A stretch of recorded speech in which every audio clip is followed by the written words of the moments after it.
Hello everyone, आज मैं आपके साथ डिस्कस करूँगी गैसियस स्टेट का वन शॉट और ये बीएससी थर्ड सेमेस्टर का चैप्टर है। पहले समझिए, ये जो हमारा चैप्टर है गैसियस स्टेट, ये फिजिकल केमिस्ट्री का चैप्टर है और ये न्यू चैप्टर है, आज इसकी स्टार्टिंग है।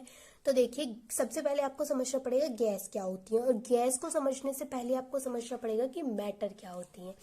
तो देखिए, मैटर क्या होती है, तो मैटर को अगर मैं आपको इजी लैंग्वेज में बताऊं तो मैटर होता है मटेरियल, यानी कि मैटर वो चीज होती है जिसका एक मास होता है और वो स्पेस ऑक्यूपाई करती है, ठीक है, उसको बोला जाता है मैटर। जैसे फॉर एग्जाम्पल टेबल है, चेयर है, इवन नीडल तक भी क्या है, वो भी एक मैटर है, क्योंकि उसका भी कुछ ना कुछ मास होता है और वो भी कुछ ना कुछ स्पेस ऑक्यूपाई करती है।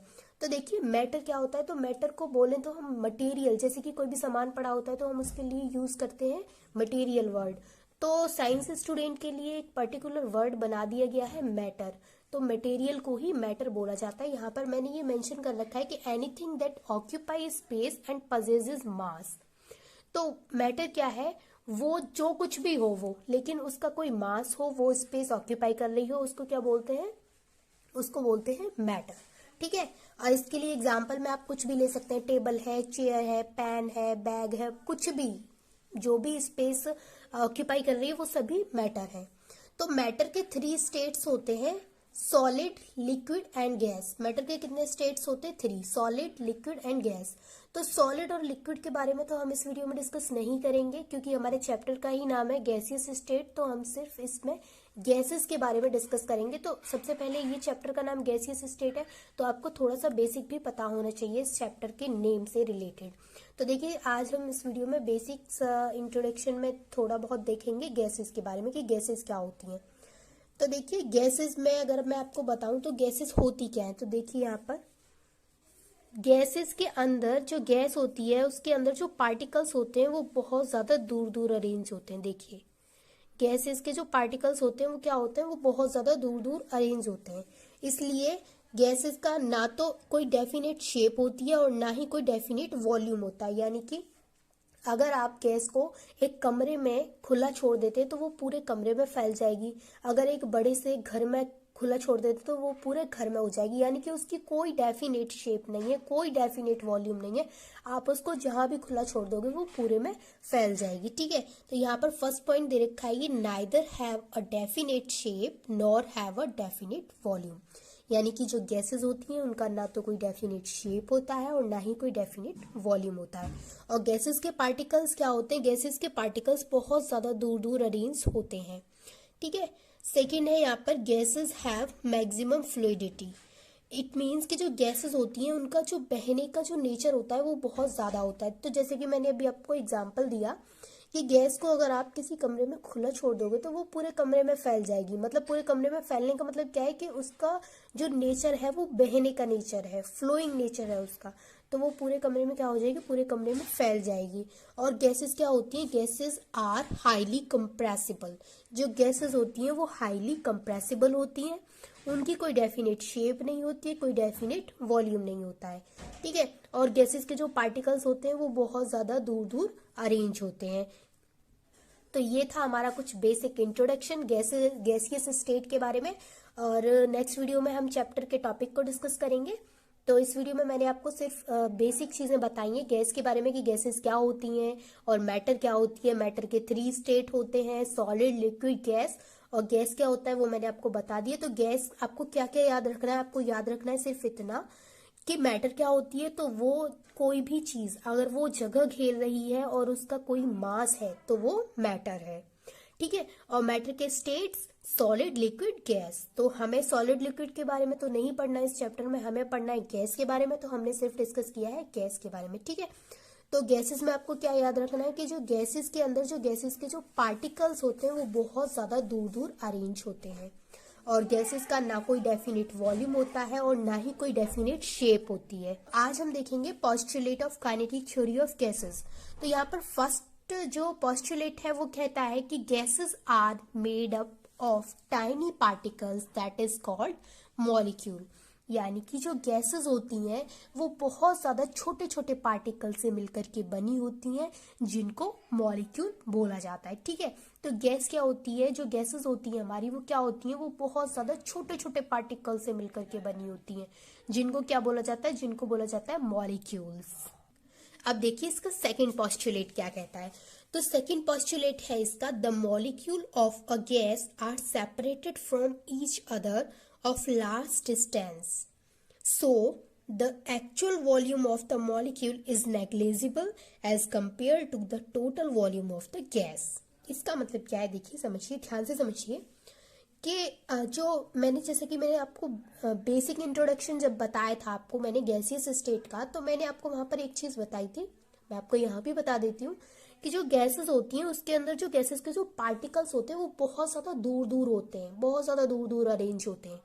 ठीक है, तो जब वो बहुत ज्यादा दूर दूर अरेंज होते हैं, मतलब कि वो सेपरेट होते हैं, तो बहुत उनका जो सेपरेशन होता है वो बहुत ज्यादा लार्ज डिस्टेंस में होता है, यानी कि उनके बीच में बहुत ज्यादा लार्ज डिस्टेंस होता है।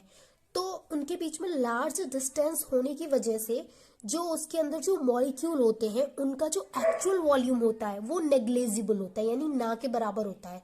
तो जो उसके अंदर जो मॉलिक्यूल्स होते हैं उनका सेपरेशन जब होता है तो उनके बीच का जो डिस्टेंस होता है वो इतना ज़्यादा होता है कि उन मॉलिक्यूल का जो एक्चुअल वॉल्यूम होता है वो क्या होता है, वो नेग्लिजिबल होता है as compare to the total volume of the gas.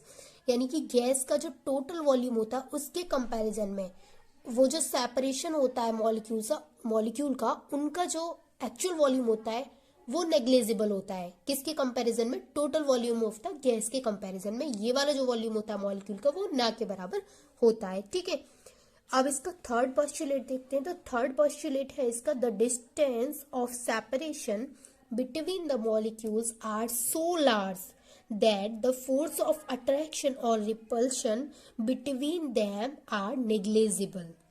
इसका मतलब क्या है, इसका मतलब है कि जो सेपरेशन होता है मॉलिक्यूल्स के अंदर का, जो मॉलिक्यूल्स के बीच में जो सेपरेशन होता है, यानी वो जो मॉलिक्यूल्स दूर दूर अरेंज होते हैं उनके बीच का डिस्टेंस बहुत ज्यादा होता है। जैसे कि मैंने अभी आपको सेकंड पोस्टुलेट में बताया था कि वो जो मॉलिक्यूल्स होते हैं गैसेस के उनके बीच में इतना ज्यादा डिस्टेंस होता है, तो उनके बीच में जब डिस्टेंस ही इतना ज्यादा होता है तो उसकी वजह से उन पर कोई भी फोर्स नहीं लगती है, यानी ना तो उनके बीच में अट्रैक्शन होता है और ना ही उनके बीच में रिपल्सन होता है। जो मॉलिक्यूल्स होते हैं उनके बीच में ना तो अट्रैक्शन होता है और ना ही रिपल्शन होता है। अट्रैक्शन क्या होता है, अट्रैक्शन मतलब कि दोनों मॉलिक्यूल एक दूसरे को अट्रैक्ट करना, यानी कि पास आना, और रिपल्शन मतलब कि दूर भगाना।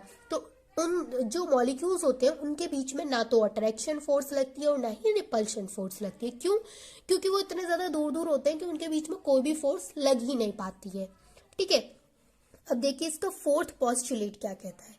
फोर्थ पोस्टुलेट कहता है कि the force of gravitation on the molecule is also suppose to be negligible. यानी कि जो ग्रेविटेशन फोर्स होती है मॉलिक्यूल्स के ऊपर वो भी क्या होती है, वो भी नेग्लिजिबल होती है। ऐसा कौन कहता है, ऐसा कहती है काइनेटिक थ्योरी के पोस्टुलेट्स। ठीक है, काइनेटिक थ्योरी ऑफ गैसेस कहती है कि जो ग्रेविटेशन फोर्स होता है मॉलिक्यूल्स के ऊपर वो भी ना के बराबर होता है, यानी कि नेग्लिजिबल होता है। फिफ्थ पोस्टुलेट है इसका, since the molecules are moving with different velocities they possesses different kinetic energies, however the average kinetic energy of the molecule of gas is directly proportional to the absolute temperature of the gas। तो देखिए कि ये fifth postulate क्या कहता है कि जो molecules होते हैं वो डिफरेंट वेलोसिटीज के साथ मूव करते हैं। जो मॉलिक्यूल्स होते हैं वो डिफरेंट वेलोसिटीज के साथ मूव करते हैं, तो उनके बीच में जो काइनेटिक एनर्जी होती है वो भी क्या होती है, वो भी डिफरेंट होती है, जिसकी वजह से the average of kinetic energy of the molecule of gas is directly proportional to the absolute temperature of the gas. इसकी वजह से काइनेटिक एनर्जी जो होती है गैसेस की, मॉलिक्यूल्स के बीच की जो काइनेटिक एनर्जी होती है वो डायरेक्टली प्रोपोर्शनल होती है absolute temperature of the gas, gas के टेम्परेचर के। ठीक है, कौन डायरेक्टली प्रोपोर्शनल होती है, kinetic energy of the molecules of gas, molecules की काइनेटिक एनर्जी। ठीक है, क्या होती है, वो डायरेक्टली प्रोपोर्शनल होती है गैसेस के एब्सोल्यूट टेम्परेचर के। ठीक है, क्यों होती है? क्योंकि जो मॉलिक्यूल्स होते हैं वो डिफरेंट वेलोसिटीज के साथ मूव करते हैं, जिसकी वजह से उसकी जो काइनेटिक एनर्जी होती है वो भी डिफरेंट होती है। तो उसकी वजह से क्या है, तो उसकी वजह से जो काइनेटिक एनर्जी होती है मॉलिक्यूल्स की वो डायरेक्टली प्रोपोर्शनल होती है absolute temperature of the gas. Gas के एब्सोल्यूट टेम्परेचर के डायरेक्टली प्रोपोर्शनल होती है kinetic energy of the molecules of gas. ठीक है, डेविएशन फ्रॉम आइडियल बिहेवियर। ठीक है, तो इस टॉपिक को हम डिस्कस करते हैं डिटेल में। तो देखिए, सबसे पहले हमें समझना पड़ेगा कि आइडियल गैसेस क्या होती हैं और रियल गैसेस क्या होती हैं। तो देखिए, आइडियल गैस क्या होती है कि वो गैस जो गैस लॉ को फॉलो नहीं करती हैं। गैस लॉज मतलब कि boils law, Charles law and Avogadro's law. वो गैस जो कि गैस लॉज, इन लॉज को फॉलो नहीं करती हैं, उनको बोला जाता है रियल गैसेस। और वो गैस जो इन लॉ को फॉलो करती है उनको बोला जाता है आइडियल गैसेस। ठीक है, तो देखिए, सबसे पहले आइडियल गैस कौन सी होती है? आइडियल गैस वो गैस होती है जो कि गैस लॉज को फॉलो करती हैं। Gas laws means PV equals to NRT को फॉलो करती हैं।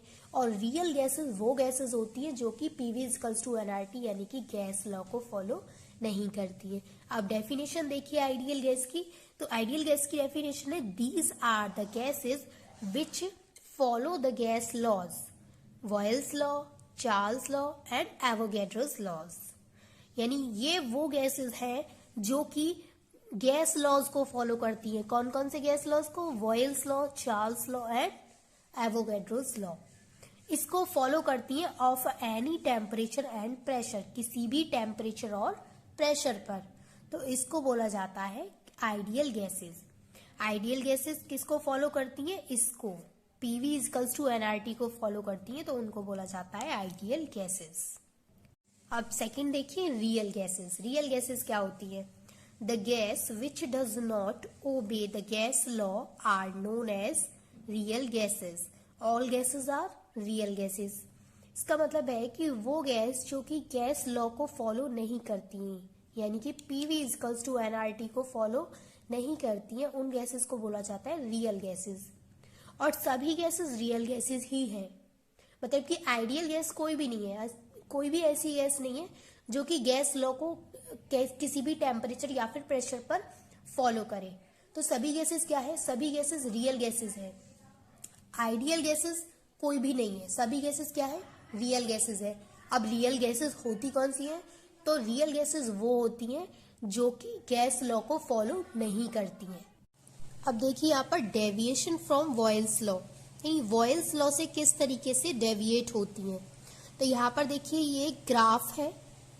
इधर साइड लिए, यहाँ पर नीचे की साइड लिया गया है प्रेशर और ऊपर लिया गया है प्रेशर एंड वॉल्यूम। ठीक है, ये प्रेशर एंड वॉल्यूम है और ये प्रेशर है। और ये जो बीच में स्ट्रेट लाइन है ये है आइडियल गैस। तो इस ग्राफ में आपको क्या शो किया जा रहा है? इसमें 4 गैसेस हैं, कार्बन मोनोऑक्साइड, मीथेन, हाइड्रोजन और हीलियम।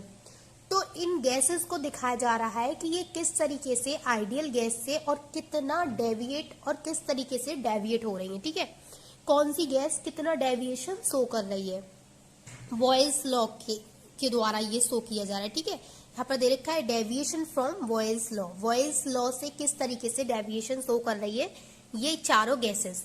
तो देखिए यहाँ पर, ये देखिए सबसे पहले कि एक ये गैस है हीलियम और हाइड्रोजन। हीलियम और हाइड्रोजन को अगर हम देखें तो इन दोनों का कर्व ये वाला है, ये वाला हीलियम का कर्व है और ये वाला हाइड्रोजन का कर्व है। तो यहाँ आप देख पा रहे हैं कि जैसे जैसे प्रेशर की वैल्यू, प्रेशर को इंक्रीज किया जा रहा है, वैसे वैसे प्रेशर एंड वॉल्यूम की वैल्यू भी क्या हो रही है? इंक्रीज हो रही है। यानी कि हाइड्रोजन और हीलियम का ग्राफ ऊपर की तरफ जा रहा है। तो इसका मतलब क्या है कि जैसे प्रेशर को इंक्रीज कर रहे हैं वैसे ही पीवी की वैल्यू भी इंक्रीज हो रही है। तो मैं यहाँ नोट कर देती हूँ ये चीज। हाइड्रोजन और हीलियम के बीच में अगर हम देखें तो जैसे जैसे प्रेशर की वैल्यू को इंक्रीज किया जा रहा है वैसे वैसे प्रेशर एंड वॉल्यूम की वैल्यू भी क्या हो रही है? इंक्रीज हो रही है। ठीक है, इन दोनों गैसेस की अगर हम बात करें तो ये आइडियल गैस से कितना डेविएट हो रही है ये आप यहाँ पर देख सकते हैं। और हो क्या रहा है यहाँ पर कि जैसे प्रेशर को इंक्रीज किया जा रहा है वैसे ही पीवी की वैल्यू भी इंक्रीज हो रही है। और अगर हम इसकी कार्बन मोनोऑक्साइड और CH4 मीथेन की बात करें तो इसमें क्या हो रहा है कि इसमें जैसे ही प्रेशर को इंक्रीज किया जा रहा है, पीवी की वैल्यू क्या हो रही है, देखिए कर्व इधर से जा रहा है, मतलब पीवी की वैल्यू क्या हो रही है, डिक्रीज हो रही है। पहले तो पीवी की वैल्यू क्या हो रही है, डिक्रीज हो रही है, फिर एकदम से इंक्रीज होने लगी प्रेशर को इंक्रीज करने पर। तो इंक्रीज कब से होने लगी, जब उसने आइडियल गैस की जो लाइन है उसको क्रॉस किया। जब ये जो कर्व है, ये जो गैस है, इसने आइडियल गैस की लाइन को क्रॉस किया तो पीवी की वैल्यू क्या हो गई, इंक्रीज हो गई प्रेशर के इंक्रीज होने के साथ साथ। तो हम क्या यहाँ पर लिख सकते हैं कि अगर हम कार्बन मोनोऑक्साइड और मीथेन गैस की बात करें तो इसके बीच में अगर देखें तो सबसे पहले बिगिनिंग में अगर स्टार्टिंग में देखें, देखिए तो प्रेशर की वैल्यू जैसे हमने इंक्रीज की तो जो पीवी है उसकी वैल्यू क्या हुई, डिक्रीज हुई। जैसे कि मैंने अभी आपको बताया कि जैसे ही प्रेशर को इंक्रीज किया तो पीवी की वैल्यू क्या हुई, डिक्रीज हुई। ये देखिए कर्व नीचे से जा रहा है, आइडियल गैस के नीचे से जा रहा है, मतलब कि पीवी की वैल्यू नेगेटिव है, यानी पीवी की वैल्यू क्या हुई, डिक्रीज हुई। लेकिन आफ्टर सम टाइम, यानी आफ्टर सम टाइम मतलब कि कब तक, जब उसने इस आइडियल गैस को क्या किया, क्रॉस किया, आइडियल गैस वाली लाइन को क्रॉस किया तो प्रेशर को इंक्रीज करने पर पीवी की वैल्यू भी इंक्रीज हो गई। ठीक है, तो यहाँ पर ये जो आपको ग्राफ दिखा रखा है इसका मतलब क्या है, ये देखिए। तो इसका मतलब है कि वॉयल्स लॉ से किस तरीके से गैसेस डेविएट हो रही हैं।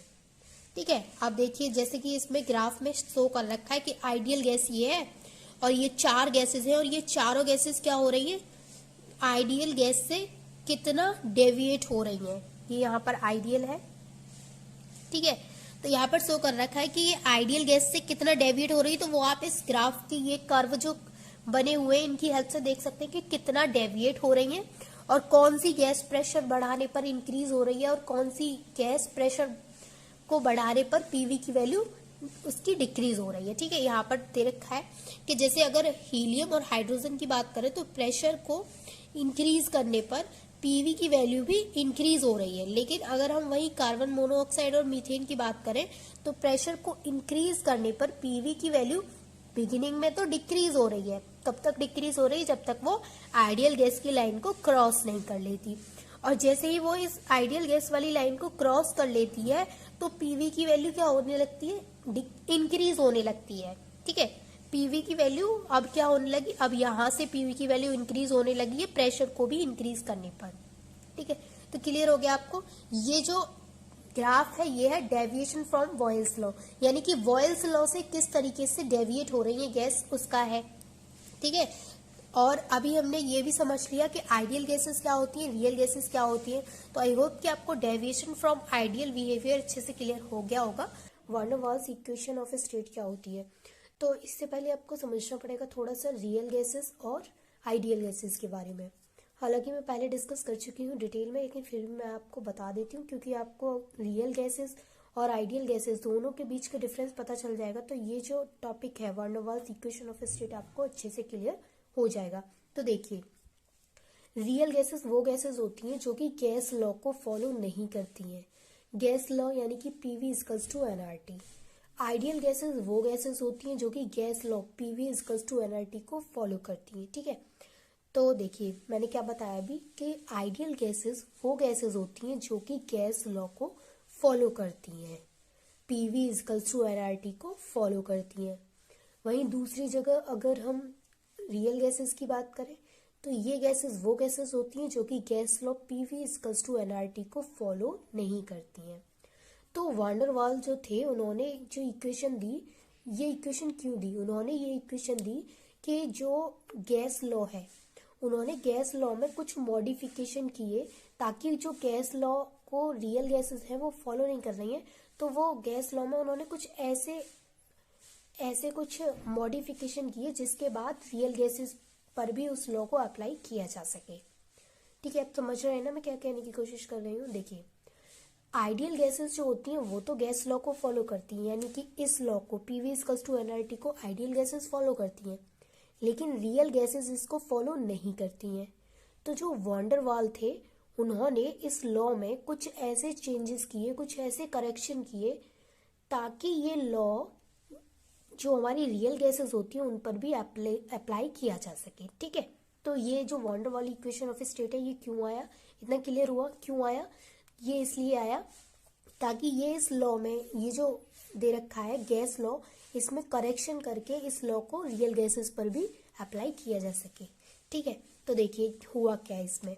तो 1879 में वॉन डेर वाल ने मॉडिफिकेशन किया। 1879 van der Waals modified the perfect gas equation PV equals to nRT by applying correction for. देखिए 1879 में जो वॉन डेर वाल थे उन्होंने इस लॉ में कुछ मॉडिफिकेशन किए, कुछ करेक्शन किए। क्यों? ताकि ये लॉ रियल गैसेस पर भी अप्लाई किया जा सके। तो फर्स्ट करेक्शन उन्होंने किया था correction for the force of attraction that is pressure correction, यानी कि फर्स्ट जो करेक्शन था वो था फोर्स ऑफ अट्रैक्शन जिसको बोला जाता है प्रेशर करेक्शन। ठीक है, सेकेंड उन्होंने जो करेक्शन किया वो किया correction for the volume, volume में करेक्शन किया। अब कैसे किया इनको हम डिटेल में पढ़ते हैं। तो देखिए फर्स्ट हम डिस्कस करेंगे करेक्शन फॉर द वॉल्यूम। तो देखिए फर्स्ट जो करेक्शन है वो है करेक्शन फॉर वॉल्यूम। ठीक है, तो मैं आपको थोड़ा सा बताती हूँ करेक्शन फॉर वॉल्यूम क्या है। तो देखिए यहाँ पर जो वॉन डेर वाल थे उन्होंने बोला कि जो एक्चुअल वॉल्यूम है, जो एक्चुअल वॉल्यूम है वो है स्मॉल v। ठीक है, जो वॉन डेर वाल थे उन्होंने बोला कि जो एक्चुअल वॉल्यूम है 1 mole of the gas molecule वो है स्मॉल b, और जो इफेक्टेड वॉल्यूम है, जो इफेक्टिव वॉल्यूम है वो कितना है, वो है, यहाँ मैं मेंशन कर देती हूँ इफेक्टिव। तो जो इफेक्टिव वॉल्यूम है वो कितना है, वो इस जो एक्चुअल वॉल्यूम है इसका 4 टाइम्स है। 4 टाइम्स है मतलब 4b हो गया, है ना। समझिए कि वॉन डेर वाल ने बोला कि सपोज कीजिए कि 1 mole of the gas molecule का जो एक्चुअल वॉल्यूम है वो है स्मॉल v और इफेक्टिव वॉल्यूम उसका 4 टाइम्स है। 4 टाइम्स है मतलब कि 4b हो गया, 4b। तो ये जो 4b है इसको उन्होंने बोला कि इसको हम ये वाली b से रिप्रेजेंट करते हैं। ठीक है, तो ये जो इफेक्टिव वॉल्यूम है इसको ये वाली जो b है AB वाली b इससे रिप्रेजेंट किया जाता है और इसको एक्सक्लूडेड वॉल्यूम भी बोला जाता है। क्या बोला जाता है? Excluded volume. ठीक है, इसको एक्सक्लूडेड वॉल्यूम भी बोला जाता है। तो यहाँ पर जो फ्री स्पेस अवेलेबल है, देखिए मैं आपको जो भी समझा रही हूँ वो थोड़ा सा आपको कंफ्यूजन हो रहा होगा तो मैं आपको डेफिनेशन के थ्रू भी समझाऊंगी ताकि अच्छे से क्लियर हो। अभी के लिए आपको सिर्फ इतना याद रखना है कि जो 1 mole of the gas molecule है उसका एक्चुअल वॉल्यूम v है और इफेक्टिव वॉल्यूम उस v का 4 टाइम्स है। 4 टाइम्स है मीन्स 4b है, और ये जो इफेक्टिव वॉल्यूम है इसको स्मॉल b से रिप्रेजेंट किया जाता है और इसको एक्सक्लूडेड वॉल्यूम भी बोला जाता है। इतना क्लियर हुआ? अब आगे देखिए आगे क्या है। अब आगे इधर देखिए, जैसे कि मैंने अभी आपको बताया कि जो वॉन डेर वाल थे उन्होंने बोला कि जो 1 mole of the gas molecule है उसका एक्चुअल वॉल्यूम स्मॉल v है और उसका जो इफेक्टिव वॉल्यूम है वो उसके 4 टाइम्स है। 4 टाइम्स है मीन्स 4b हो गया, और ये जो इफेक्टिव जो वॉल्यूम है इसको रिप्रेजेंट किया जाता है b से, इस वाली b से, AB वाली b से। ठीक है, और इसको एक्सक्लूडेड वॉल्यूम भी बोला जाता है। इतना क्लियर हुआ? देखिए मैं आपको एक बार फिर से डेफिनेशन पढ़ के सुना देती हूँ। Suppose v is the actual volume occupied by 1 mole of the gas molecule, then since the gas molecule are motion, यानी कि जो गैस मॉलिक्यूल है वो क्या है, वो मोशन में है। It has been found that the effective volume occupied by the gas molecule is 4 times the actual volume that is equal to 4b। तो जो इफेक्टिव वॉल्यूम है वो क्या है, वो इस जो एक्चुअल वॉल्यूम है इसका 4 टाइम्स है, तो वो क्या होगा, इक्वल टू 4b के इक्वल होगा। Let it be represented by b, और ये जो इफेक्टिव वॉल्यूम है इसको b से रिप्रेजेंट किया जाता है। The volume of b is also called excluded volume, और ये जो वॉल्यूम है b इसको एक्सक्लूडेड वॉल्यूम भी बोला जाता है। दस the free space available for the movement of the gas molecule or compression of the gas is v minus v। अब ये v minus v क्या है मैं आपको वो समझाती हूँ। ठीक है, तो देखिए यहाँ पर has in the ideal gas equation v should be replaced by v minus v। ये सारा कुछ पढ़ने के बाद क्या निकल के आया, मतलब क्यों पढ़ा हमने ये सारा कुछ, वो देखिए। तो देखिए ये इतना सब कुछ पढ़ने का जो रीज़न था वो क्या था, वो मेन है यहाँ पर v माइनस v। ठीक है, तो देखिए ये जो फर्स्ट जो करेक्शन है, करेक्शन फॉर द वॉल्यूम, इसमें होगा क्या कि जो हमारे पास जो आइडियल इक्वेशन है उसमें अगर हम v की जगह पर v माइनस वी को कर देते हैं, ठीक है, v को रिप्लेस करवा देते हैं v माइनस वी से, pv इजकल्स टू nRT, जो आइडियल गैस इक्वेशन है उसमें हम v को v माइनस वी से रिप्लेस्ड करवा देते हैं, तो जो हमारे पास जो इक्वेशन आई उस इक्वेशन को अगर हम रियल गैसेस पर अप्लाई करेंगे तो वो अप्लाई की जा सकती है। Is it clear?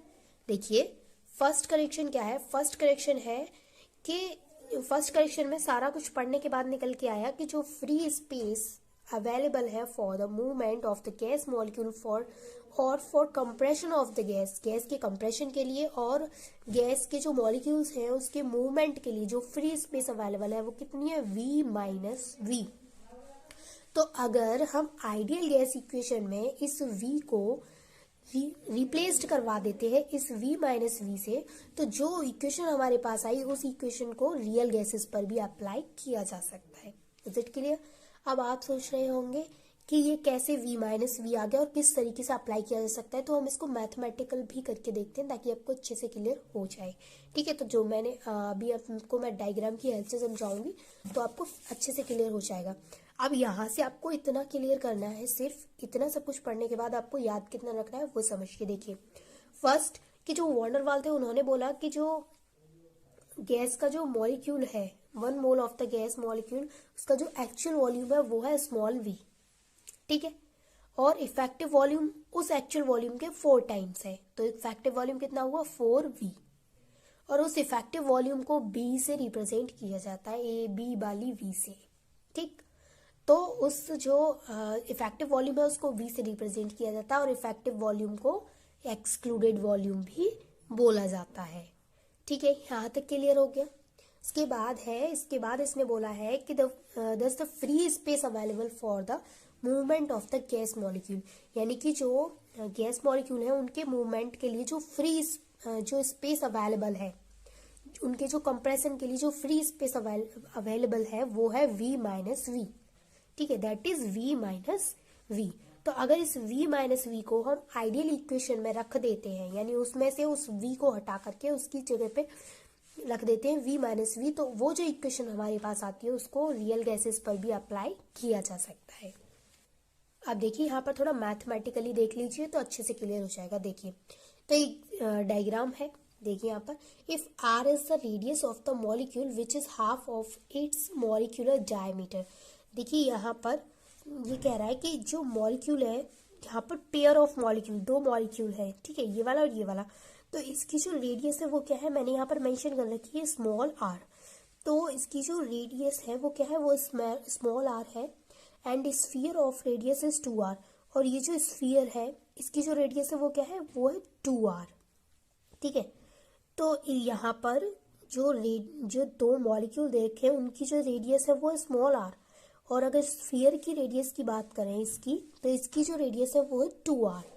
दस excluded volume of pair of molecule is 4/3 pi 2r cube. देखिए स्फीयर का वॉल्यूम कितना होता है, 4/3 पाई r क्यूब। स्फीयर का वॉल्यूम कितना होता है, 4/3 पाई r क्यूब, लेकिन मैंने यहाँ पर एक्सक्लूडेड वॉल्यूम लिखा है, तो मैंने लिखा है 4/3 पाई 2r क्यूब। मैंने 2r क्यों लिखा है, क्योंकि यहाँ पर जो स्फीयर की जो रेडियस दे रखी है, इस स्फीयर की जो रेडियस दे रखी है वो 2r दे रखी है, तो मुझे यहाँ पर स्फीयर की रेडियस लगानी है, तो मैं कितना लगाऊंगी यहाँ पर 2r क्यूब। तो क्या है, यहाँ पर जो एक्सक्लूडेड वॉल्यूम है for the pair of molecule वो है 4/3 पाई r क्यूब। तो एक्सक्लूडेड वॉल्यूम पर मॉलिक्यूल, ये तो पूरे जो पेयर है मॉलिक्यूल का उसके लिए निकल के आया है, जो मॉलिक्यूल का पेयर है उसके लिए निकल के आया है 2r क्यूब। एक स्मॉल r ये है, एक स्मॉल r ये है, तो दोनों पेयर के लिए जो वॉल्यूम निकल के आया है एक्सक्लूडेड वॉल्यूम वो आया है 4/3 पाई 2r क्यूब। लेकिन अब मुझे किसी एक का निकालना है, तो मैं क्या कर दूंगी, इसका हाफ कर दूंगी। मुझे अगर इसका निकालना है तो मैं हाफ कर दूंगी, तो यहाँ पर यही है कि एक्सक्लूडेड वॉल्यूम पर मॉलिक्यूल। अब मैं एक मॉलिक्यूल के एक्सक्लूडेड वॉल्यूम की बात करूं तो इसका हाफ करके निकाला जा सकता है, तो हाफ इंटू 4/3 पाई 2r क्यूब। तो यहाँ पर 2 का तो हो जाएगा 8, तो 2 से 8 को कट करेंगे तो 4 टाइम्स हो जाएगा, ठीक है। तो 4 इंटू 4/3 पाई आर क्यूब यहाँ पर आ गया, जो कि किसके बराबर है, 4 VM के बराबर है, ठीक है। अब यहाँ पर समझिए VM क्या है। तो यहाँ पर जो VM है वो है 4/3 pi r cube is the actual volume occupied by a molecule. यानी कि ये जो VM 4 VM है वो है 4/3 पाई आर क्यूब। अब 4/3 पाई आर क्यूब क्या है, तो ये एक्चुअल वॉल्यूम है एक मॉलिक्यूल का, ठीक है। ये किसका वॉल्यूम है, ये एक मॉलिक्यूल का एक्चुअल वॉल्यूम है, और ये निकल के आया है इतना। तो ये किसके बराबर है, ये 4 VM के बराबर है। 4 VM क्या है, 4 VM एक्चुअल वॉल्यूम है किसका, एक मॉलिक्यूल का एक्चुअल वॉल्यूम है। तो यहाँ से ये प्रूफ हो गया है कि जो आइडियल गैस है उस वो जो आइडियल इक्वेशन है उसमें अगर V को रिप्लेस्ड करवा दिया जाए V-V से, तो वो जो इक्वेशन आएगी मॉडिफिकेशन करने के बाद उस इक्वेशन को अप्लाई किया जा सकता है रियल गैसेस पर भी। और ये प्रूफ हो गया है यहाँ पर। मैं एक बार फिर से आपको इसको एक्सप्लेन कर देती हूँ ताकि आपको अच्छे से समझ में आ जाए। देखिए यहाँ पर कि जो if small r is the radius of the molecule, तो इस मॉलिक्यूल में यहाँ पर पेयर ऑफ मॉलिक्यूल है, एक मॉलिक्यूल ये है, एक मॉलिक्यूल ये है। इसकी जो रेडियस है, इसकी रेडियस है स्मॉल r, इसकी रेडियस है स्मॉल r। और ये जो एक स्फीयर है इसकी रेडियस कितनी है, इसकी रेडियस है 2r, ठीक है। अब देखिए excluded volume of pair of molecule, यहाँ पर देखिए यहाँ पर पेयर ऑफ मॉलिक्यूल की बात हो रही है। तो इन दोनों मॉलिक्यूल के पेयर की बात हो रही है और उसका एक्सक्लूडेड वॉल्यूम की बात हो रही है। तो 4/3 पाई 2r क्यूब आया है। वैसे स्फीयर का वॉल्यूम कितना होता है, तो स्फीयर का वॉल्यूम ये होता है वैसे 4/3 पाई r क्यूब, लेकिन यहाँ पर पेयर की बात हो रही है। तो स्मॉल r एक ये, स्मॉल r एक ये, तो 2 स्मॉल r हो गई है, तो 2r क्यूब हो गया। एक्सक्लूडेड वॉल्यूम पर मॉलिक्यूल, अब हमने मॉलिक्यूल ये जो पेयर का निकाला है, दो मतलब पेयर है उसका निकाला है, अब हमें एक मॉलिक्यूल का निकालना है। तो हम इसका क्या कर देंगे, इसका हाफ कर देंगे। तो यहाँ पर हाफ करके कैलकुलेशन करने के बाद ये आ गया, और ये 4 VM के बराबर होता है। और 4 VM क्या है, 4/3 पाई आर क्यूब, यानी जो स्फीयर का जो एक्चुअल वॉल्यूम होता है वो होता है 4 VM, ठीक है। तो आई होप कि आपको ये अच्छे से क्लियर हो गया होगा। और जो इसका सेकंड करेक्शन है, correction for the forces of attraction, यानी कि प्रेशर करेक्शन, उसको हम नेक्स्ट वीडियो में डिस्कस करेंगे, वरना आपको बहुत ज़्यादा कन्फ्यूजन हो जाएगा। तो आज के लिए सिर्फ इतना ही पढ़िए कि करेक्शन फॉर द वॉल्यूम कैसे है। इसको आप एक बार अगर आपको समझ में नहीं आया तो आप रिपीट करके देखिएगा, तो आपको अच्छे से क्लियर हो जाएगा। सबसे पहले कि इससे पहले भी हमने van der Waals equation of state discuss किया था, लेकिन उसमें हमने बताया था कि इसके 2 करेक्शन होते हैं, और 2 करेक्शन में से इसका फर्स्ट करेक्शन यानी करेक्शन फॉर द वॉल्यूम, ये पार्ट 1 में हम डिस्कस कर चुके हैं। In this video we will discuss correction for the force of attraction, that is pressure correction, इसको डिस्कस करेंगे, ठीक है। तो सेकंड वाला करेक्शन फॉर द वॉल्यूम को हम पहले ही डिस्कस कर चुके हैं। आज हम डिस्कस करेंगे correction for the force of attraction या फिर प्रेशर करेक्शन, ठीक है। तो इसको डिस्कस करेंगे। तो आपने अगर वो वाली वीडियो नहीं देखी तो आप जा करके चेक कर लीजिएगा, तो आपको दोनों अच्छे से क्लियर हो जाएंगे। चलिए फिर स्टार्ट करते हैं कि correction for the force of attraction, यानी कि प्रेशर में करेक्शन किस तरीके से किया वंडर वाल ने।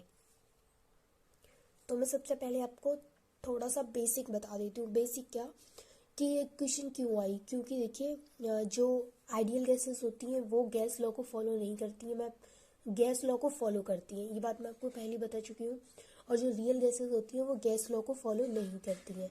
तो गैस लॉ क्या होता है, PV = nRT। तो इस लॉ को आइडियल गैसेस तो फॉलो करती है बट रियल गैसेस इसको फॉलो नहीं करती हैं।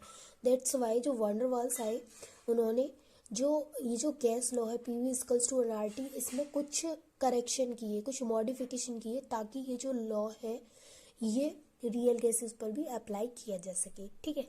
तो अब हम शुरू करते हैं कि उन्होंने फर्स्ट करेक्शन किया था वॉल्यूम में, ठीक है। तो वॉल्यूम में करेक्शन जो किया था उन्होंने, वहाँ पर जो लास्ट सब कुछ पढ़ने के बाद जो कंक्लूजन निकल के आया था वो ये था कि अगर हम PV जो है PV = RT, उसमें से V की जगह पर V-V को रख देते हैं, तो हमारा वो जो निकल के आएगा जो लॉ वो रियल गैसेस पर अप्लाई किया जा सकता है अगर वॉल्यूम में ये चेंज किया जाता है तो, ठीक है। अब हम पढ़ेंगे कि प्रेशर में क्या चेंज करें कि वो रियल गैसेस पर अप्लाई हो जाए। तो देखिए प्रेशर में क्या चेंज करेंगे। सबसे पहले यहाँ पर एक ही एग्जाम्पल है, ये डायग्राम है। तो देखिए यहाँ पर एक ये मॉलिक्यूल है, एक ये मॉलिक्यूल है। तो ये वाला जो मॉलिक्यूल है ये इसकी सारी जो डायरेक्शन है सब में फोर्स लग रही है, ठीक है। और अगर इसकी बात करें तो ये सारी डायरेक्शन में फोर्स नहीं लगा रहा है क्योंकि यहाँ पर ये एब्सेंस है। तो देखिए यहाँ पर क्या है, the molecule A attracted by other molecules in all direction. तो ये जो मॉलिक्यूल ए है ये और जो अदर मॉलिक्यूल्स हैं उनको अट्रैक्ट कर रहा है सभी डायरेक्शन में, क्योंकि इसकी जो सभी डायरेक्शन है, सभी डायरेक्शन में क्या लग रही है, फोर्स लग रही है with the same force and the net force acting on it zero. और इसकी जो नेट फोर्स है वो जीरो है, ठीक है। But when it strikes the ball of the container position B, it is pulled back by other molecules. Its velocity and momentum with which it strikes the wall would be less than the momentum with which it will strike in the absence of the force of attraction. इसका मतलब क्या है, देखिए इसका मतलब है कि जब ये जो मॉलिक्यूल है, जब ये मॉलिक्यूल है ये सभी डायरेक्शन में सेम फोर्स लगा रहा है, तो ये क्या कर रहा है, ये अदर मॉलिक्यूल्स को अपनी तरफ अट्रैक्ट कर रहा है, क्योंकि इसका जो सभी डायरेक्शन है उन सभी में क्या है, इसका जो फोर्स ऑफ अट्रैक्शन है वो सेम है। इस पर नेट जो फोर्स है वो जीरो है, ठीक है। अब ये जो मॉलिक्यूल है, अब ये किसी कंटेनर की वॉल से टकराता है, इस कंटेनर की वॉल से टकराता है, तो ये जो मॉलिक्यूल है इसकी वेलोसिटी क्या हो जाती है, वो वेलोसिटी हो जाती है कम। इसकी वेलोसिटी ज़्यादा हो रही है, इसकी वेलोसिटी कम हो जाती है। क्यों? क्योंकि अब इसका जो फोर्स है वो सभी डायरेक्शन में नहीं लग रहा है, इसका जो फोर्स है वो सिर्फ इधर साइड लग रहा है, इधर एब्सेंस है। फोर्स ऑफ अट्रैक्शन इधर साइड क्या है, इधर एब्सेंस है। कैसे हो गया एब्सेंस, जब ये कंटेनर की वॉल से टकराया, ठीक है। तो चलिए आगे देखते हैं आगे क्या है। अभी तक के लिए आपको कितना याद रखना है कि एक मॉलिक्यूल है और वो एक कंटेनर है, उसके अंदर एक मॉलिक्यूल है, और उस चारों जो डायरेक्शन है उसकी सभी डायरेक्शन वो उनमें क्या कर रहा है, अदर मॉलिक्यूल्स को अपनी तरफ अट्रैक्ट कर रहा है। लेकिन जब वो कंटेनर की वॉल से टकराता है तो उसकी वेलोसिटी कम हो जाती है इसके कंपैरिजन में, यानी कि इसकी वेलोसिटी ज़्यादा है, इसकी वेलोसिटी कम हो जाती है, और जो अदर मॉलिक्यूल्स होते हैं वो इसको पुल बैक करना स्टार्ट कर देते हैं, यानी कि पीछे खींचना स्टार्ट कर देते हैं, ठीक है। अब देखिए, जैसे कि मैंने भी आपको बताया कि वेलोसिटी कम हो जाती है, तो वेलोसिटी कम हो जाती है तो जाहिर सी बात है कि मोमेंटम भी कम हो जाएगा। यानी कि जो मॉलिक्यूल बी है उसकी वेलोसिटी कम हो जाती है जब वो कंटेनर की वॉल से टकराता है, और अदर मॉलिक्यूल्स क्या करते हैं, उसको पुल करना स्टार्ट कर देते हैं, पीछे की तरफ खींचना स्टार्ट कर देते हैं। तो जब उसकी वेलोसिटी कम होगी तो उसका मोमेंटम भी कम होगा, क्योंकि मोमेंटम क्या होता है, momentum is equals to mass into velocity. तो वेलोसिटी कम हो रही है तो जाहिर सी बात है मोमेंटम भी कम होगा। तो miss reduction in momentum result in the absence of presence, absence of pressure. तो ये जो रिडक्शन हो रहा है ये प्रेशर में कहीं ना कहीं हमको देखने को मिलेगा, ठीक है। तो अब देखिए, in other words the observed pressure of the gas is less than the actual pressure. यानी कि ये क्या कह रहा है कि अगर हम दूसरे शब्द में कहें तो जो ऑब्जर्व्ड प्रेशर है गैस का वो हमेशा एक्चुअल प्रेशर से कम होता है। एक्चुअल प्रेशर यानी कि जो रियल में है, ऑब्जर्व्ड जो कि ऑब्जर्व किया गया है, ठीक है। तो जो ऑब्जर्व्ड प्रेशर है वो हमेशा कम होता है किससे, एक्चुअल प्रेशर से। देन नेक्स्ट है यहाँ पे, the correction for pressure small P depends upon the following factor. देखिए, जो स्मॉल पी है ये ऑब्जर्व्ड प्रेशर है, यानी कि जो एक्चुअल प्रेशर है वो है कैपिटल पी, लेकिन जो प्रेशर ऑब्जर्व किया गया है वो है स्मॉल पी। तो यहाँ the correction for pressure small P depends upon following factor, यानी कि जो ऑब्जर्व्ड किया गया प्रेशर है वो फॉलोइंग फैक्टर पर डिपेंड करता है। कौन कौन से फैक्टर हैं, तो देखिए फर्स्ट है number of molecules striking a unit area per unit time of the wall of the container, यानी कि कितने number of molecules per unit area per unit time में एक यूनिट एरिया कंटेनर की वॉल से टकरा रहे हैं। इसका मतलब ये है कि कितने नंबर ऑफ मॉलिक्यूल्स हैं जो कि कंटेनर की वॉल से टकरा रहे हैं पर यूनिट टाइम में और एक यूनिट एरिया पर जाकर के, ठीक है। सेकंड है इसका the resultant inward pull of collision of each of the striking for molecules, यानी कि कौन सा मॉलिक्यूल कितनी ज़्यादा कैपेसिटी से उसको खींच रहा है, ठीक है। सेकंड ये है कि मॉलिक्यूल्स पर कौन सा मॉलिक्यूल कितना फोर्स लगा रहा है उसको खींचने के लिए। अब देखिए यहाँ पर each of these factor is depends upon the density rho, यानी कि जो सारे फैक्टर हैं ये डेंसिटी पर डिपेंड करते हैं। डेंसिटी क्या होती है, rho of the gas, gas की डेंसिटी पर डिपेंड करते हैं। Hence these factor are proportional to the density of the gas so that correction for pressure small p is directly proportional to rho square. यानी कि यहाँ से निकला कि जो स्मॉल p होती है वो क्या होती है, वो डायरेक्टली प्रोपोर्शनल है रो स्क्वायर के। But for a given mass of the gas, लेकिन गैस के गिवन मास के लिए रो क्या होता है, यानी कि डेंसिटी क्या होती है, तो density is equals to mass upon volume होता है। Density is equals to mass upon volume. तो यहाँ से rho is directly proportional to 1 upon, यहाँ से rho is directly proportional to 1 upon V हो गया। ठीक है, तो अब देखिए आगे क्या होगा। तो अब हम क्या करेंगे कि यहाँ पर ये जो रो स्क्वायर है, यहाँ पर देखिए आप, ये जो रो स्क्वायर दिख रहा है आपको, ये स्क्वायर में है और ये जो v है ये स्क्वायर में नहीं है। तो क्या करेंगे, यहाँ पर small p is directly proportional to 1 upon V square कर देंगे। वी स्क्वायर क्यों कर दिया, क्योंकि रो क्या है, स्क्वायर में है। ठीक है, अब क्या करेंगे, यहाँ पर इसको प्रोपोर्शनल को हटाएंगे और यहाँ पर कांस्टेंट ले लिया हमने a। ठीक है, तो यहाँ पर हो गया small p is equals to small a upon V square. a क्या है यहाँ पर, a है यहाँ पर कांस्टेंट और v क्या है, v वॉल्यूम है गैस का।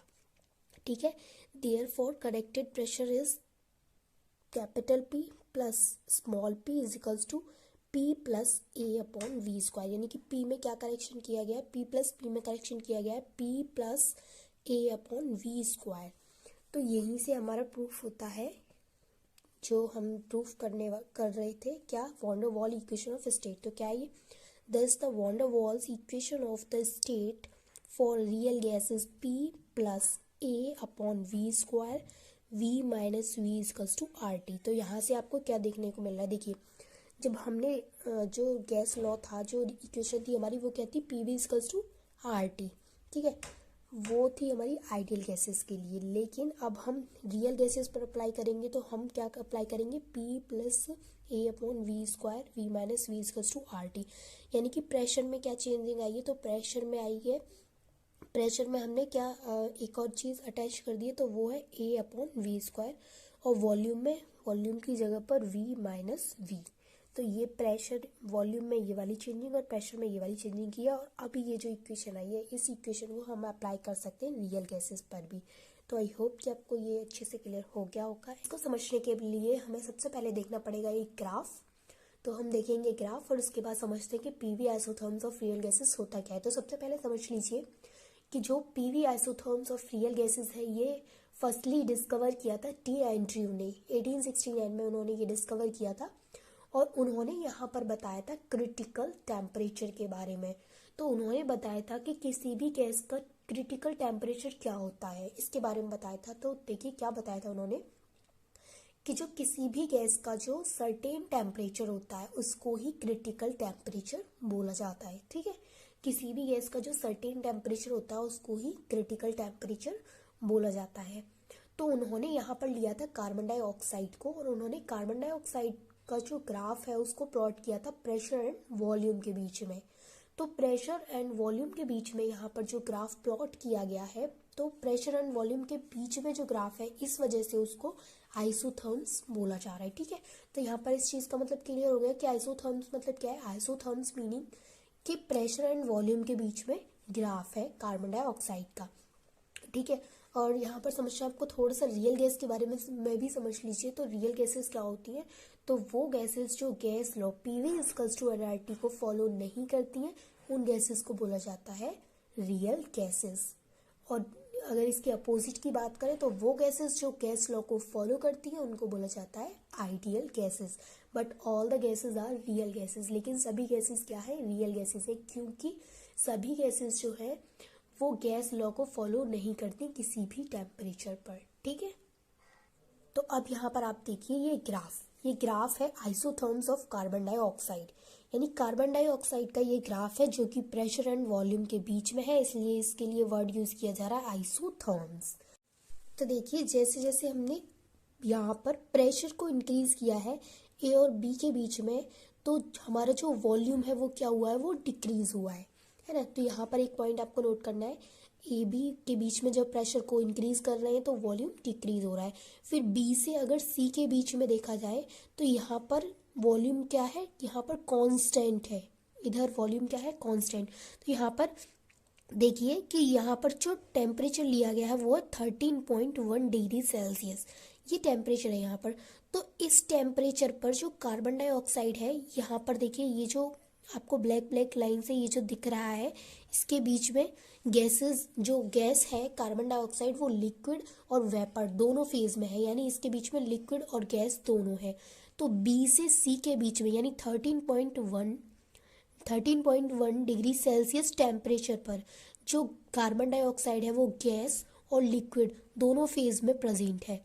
फिर अगर हम सी से डी की तरफ जाते हैं, सी से डी की तरफ जाते हैं तो जो हमारी गैस है वो कम्प्लीटली चेंज हो चुकी है, किस में, लिक्विड में, कम्प्लीटली कन्वर्ट हो चुकी है लिक्विड में।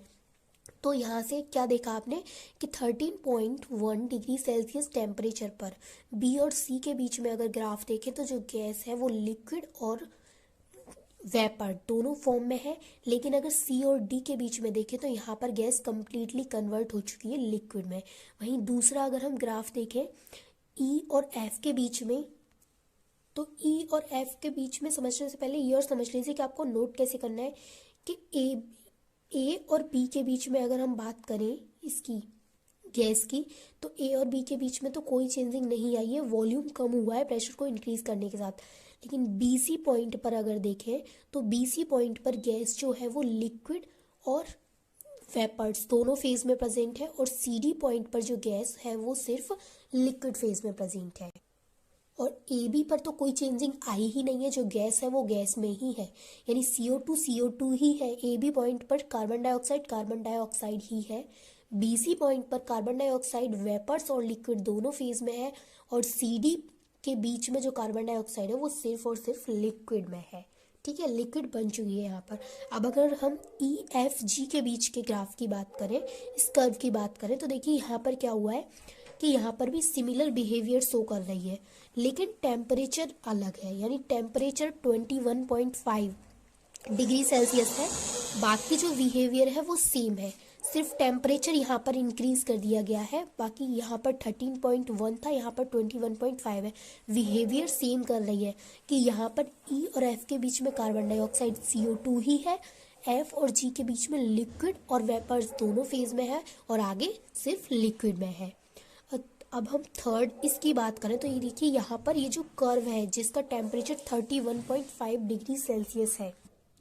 अब यहाँ पर देखिए कि ये जो हॉरिजॉन्टल पोर्शन है ये बहुत कम हो गया, यानी ये जो कर्व जा रहा है ये बिल्कुल एक पॉइंट से होकर के जा रहा है ऊपर से। तो यहाँ पर टेम्परेचर क्या है, 31.5 डिग्री सेल्सियस। तो यहाँ से एक चीज़ तो क्लियर हो गई कि जैसे जैसे टेम्परेचर को इंक्रीज कर रहे हैं वैसे वैसे ये जो हॉरिजॉन्टल जो पोर्शन है वो क्या हो रहा है, वो शॉर्ट होता जा रहा है, शॉर्टर होता जा रहा है, और लास्ट में यहाँ पर आकर के बहुत शॉर्ट हो गया, एक पॉइंट रह गया है। तो यहाँ से एक जो टी एंड्रयू जो साइंटिस्ट थे उन्होंने कंक्लूजन निकाला कि जो गैसेस होती है यहाँ के बाद जो जितना भी कर्व खींच लो आप, कितना भी टेम्परेचर आप इंक्रीज कर लो, ये गैस जो है वो लिक्विड में कन्वर्ट नहीं हो रही है। तो उन्होंने बोला कि जो 31.5 डिग्री सेल्सियस जो टेम्परेचर है कार्बन डाइऑक्साइड का वो क्रिटिकल टेम्परेचर है, क्योंकि यहाँ के बाद ये आप देखिए यहाँ पर गैस है, यहाँ के बाद 31, 35, 48 किसी भी टेम्परेचर पर गैस लिक्विड में कन्वर्ट नहीं हो रही है।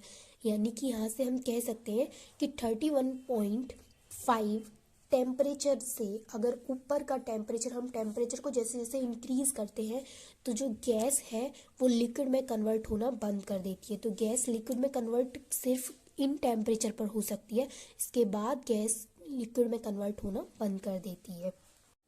तो आपको ये ग्राफ अच्छे से क्लियर हो गया होगा।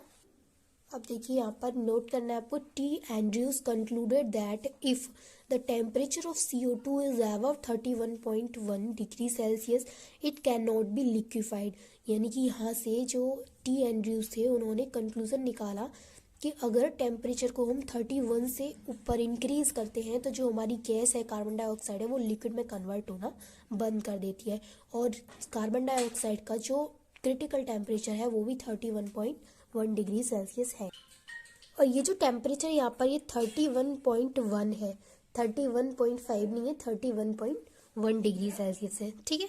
तो वहाँ पर जो मैंने अभी आपको बताया कि जो टी एंड्रयू थे, उन्होंने सब कुछ पढ़ने के बाद, सब कुछ ये ग्राफ प्लॉट करने के बाद, उन्होंने फिर लास्ट में क्या बताया कि जो कार्बन डाइऑक्साइड है उसका जो क्रिटिकल टेम्परेचर है वो कितना है, वो 31.1 डिग्री सेल्सियस है।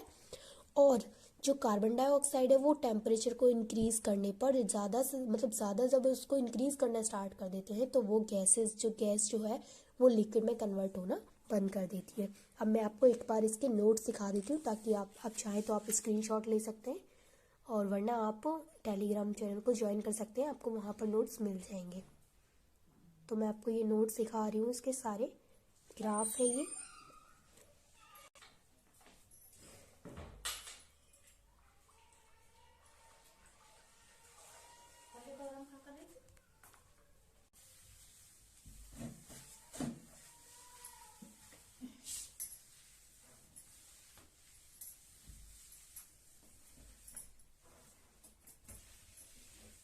तो कंटिन्यूटी ऑफ स्टेट होता क्या है, ये फिजिकल केमिस्ट्री का टॉपिक है, गैसियस स्टेट चैप्टर का। तो ये कंटिन्यूटी ऑफ स्टेट होता क्या है, तो देखिए बहुत सिंपल है। क्या होता है, when gas is converted into liquid then during this conversion only one phase is present at any time. This phenomenon is known as continuity of state. What is the mean of this definition? तो देखिए इसका मतलब क्या है, मैं आपको एक diagram की हेल्प से समझाती हूँ तो आपको अच्छे से क्लियर होगा। फिर मैं आपको अगेन डेफिनेशन बताऊंगी, लेकिन पहले मैं आपको डायग्राम से समझाती हूँ। देखिए अगर हम यहाँ पर ये काफ़ी सारे कर्व बने हुए हैं, एक ये कर्व, एक ये, तो ये काफ़ी सारे कर्व हैं यहाँ पर। तो अगर मैं इस कर्व की बात करूँ तो ये ए से बी पॉइंट तक सिर्फ गैस है, और बी से सी पॉइंट पर ये जो आपको ये बीच में ये जो डॉटेड लाइन से ये जो दिख रहा है इतना पार्ट, इसमें लिक्विड और गैस दोनों है, मतलब लिक्विड और गैस दोनों फॉर्म में प्रेजेंट है यहाँ पर कार्बन डाइऑक्साइड, ठीक है। तो अब अगर मैं यहाँ से बात करूँ तो ए और बी के बीच में तो ये गैस है, लेकिन अगर बी सी के बीच में बात करें तो ये लिक्विड और गैस दोनों फॉर्म में प्रेजेंट है। लिक्विड और गैस यहाँ पर दोनों फॉर्म में प्रेजेंट है, दैट्स वाई यहाँ पर क्या है, यहाँ पर टू फेज है। वन फेज तो गैस का हो गया और वन फेज लिक्विड का हो गया। तो कंटिन्यूटी ऑफ स्टेट क्या होता है, कंटिन्यूटी ऑफ स्टेट होता है कि जो यहाँ से यहाँ तक अगर ये कर्व जा रहा है तो इसमें कंटिन्यूटी हो, मतलब कंटिन्यूअस हो, ये एक ही फेस होना चाहिए, और जो भी फेस है वो कंटिन्यूअस होना चाहिए, ठीक है। ऐसा नहीं कि इसके बीच में यहाँ पर ये लिक्विड गैस दोनों फॉर्म में है, नहीं। अगर लिक्विड में है तो सिर्फ लिक्विड में होना चाहिए, और गैस में है तो सिर्फ गैस में होना चाहिए, मतलब सिर्फ फेस एक ही होना चाहिए। एक ही फेस क्या होना चाहिए, कंटिन्यूअस होना चाहिए। अगर यहाँ से स्टार्ट होकर के यहाँ पर जा रहा है तो इसके बीच में सिर्फ एक ही फेस होना चाहिए, ये कहती है कंटिन्यूटी ऑफ स्टेट। अब अगेन आप यहाँ पर डेफिनेशन पर आइए, देखिए अब आप डेफिनेशन को देखिए, इसका मतलब क्या है। When gas is converted into liquid then during this conversion only one phase is present at any time. This phenomenon is continuity of the state. यानी कि जब गैस लिक्विड में चेंज होती है तो उस कन्वर्जन के दौरान जब एक ही फेज प्रेजेंट होता है, सिर्फ एक ही फेज प्रेजेंट होता है किसी भी टाइम पर, तो इस फिनोमेना को बोलते हैं continuity of state. Set clear. अब देखिए थोड़ा सा यहाँ पर कि ये जो डायग्राम है, यहाँ पर ये जो ग्राफ है, इसकी हेल्प से हम किस तरीके से कंटिन्यूटी ऑफ स्टेट को शो कर सकते हैं। तो देखिए अभी जैसे कि मैंने अभी आपको बताया कि इस बीच में लिक्विड प्लस वेपर है, ठीक है ना। तो अगर मैं इस कर्व की बात करूं, इस वाले कर्व की, तो ये कर्व तो एक फेस में है नहीं है। क्यों नहीं है, रीज़न इज दैट क्योंकि यहाँ पर लिक्विड प्लस वेपर दोनों फॉर्म प्रेजेंट है इस वाले पार्ट में। सेकंड कर्व की बात करूं तो सेकंड कर्व भी बिल्कुल इसी की तरह वर्क कर रहा है, ठीक है ना, दोनों सिमिलर हैं। तो ये भी क्या है, ये भी गैस, ये भी सिर्फ एक फेज में नहीं है, ठीक है। अगर मैं इसकी बात करूं तो ये है क्रिटिकल पॉइंट, ठीक है। अब देखिए अब ये वाले ग्राफ से अगर आप इसकी बात करें सी से डी के बीच में, तो यहाँ पर ये सिर्फ लिक्विड है, लेकिन फेज 2 आ रहे हैं तो इससे मतलब नहीं है। तो हम क्या करेंगे, देखिए अगर हम एक्स से और वाई के बीच में देखें तो ये सारा जो एरिया है, ये सारा एरिया क्या है, ये सारा एरिया गैस है। मतलब एक्स से वाई और वाई से जेड देखें तो सिर्फ एक ही फेज प्रेजेंट है, और इस फेज को क्या बोला जाता है, इस फेज को बोला जाता है कंटिन्यूटी ऑफ द स्टेट। यानी कंटिन्यूटी ऑफ द स्टेट में क्या शो होना चाहिए कि उसमें जो भी कन्वर्जन हो रहा है वो ओनली वन फेज में कंप्लीट होना चाहिए, और वो जो कन्वर्जन हो रहा है वो कंटिन्यूअस होना चाहिए सिर्फ वन फेज में एट एनी टेम्परेचर। ठीक है, किसी भी टेम्परेचर पर, किसी भी टाइम पर क्या होना चाहिए, वो सिर्फ एक फेज में होना चाहिए, कंटिन्यूअस होना चाहिए। इसको बोला जाता है कंटिन्यूटी ऑफ द स्टेट। ठीक है, और ऊपर भी यही दे रखा है यहाँ पर, property of transition between two state of matter as between gas and liquid during which there are no abrupt changes in physical properties. But ये थोड़ी सी आपको टिपिकल डेफिनेशन लग रही होगी, इसलिए आपको वो नहीं, ये वाली याद करनी है। ठीक है, इसमें क्या है, सिर्फ बहुत ईजी है।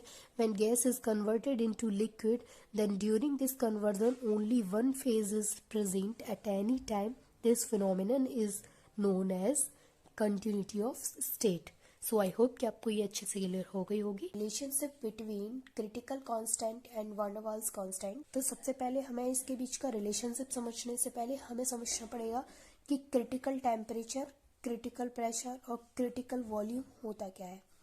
क्योंकि यहाँ पर ये वर्ड यूज हुआ है क्रिटिकल, तो हम इसके बीच में रिलेशनशिप जानने से पहले ये जानेंगे कि क्रिटिकल टेम्परेचर क्या होता है और क्रिटिकल प्रेशर क्या होता है। तो देखिए, the temperature above which the gas cannot become liquid regardless of the applied pressure, it is denoted by TC।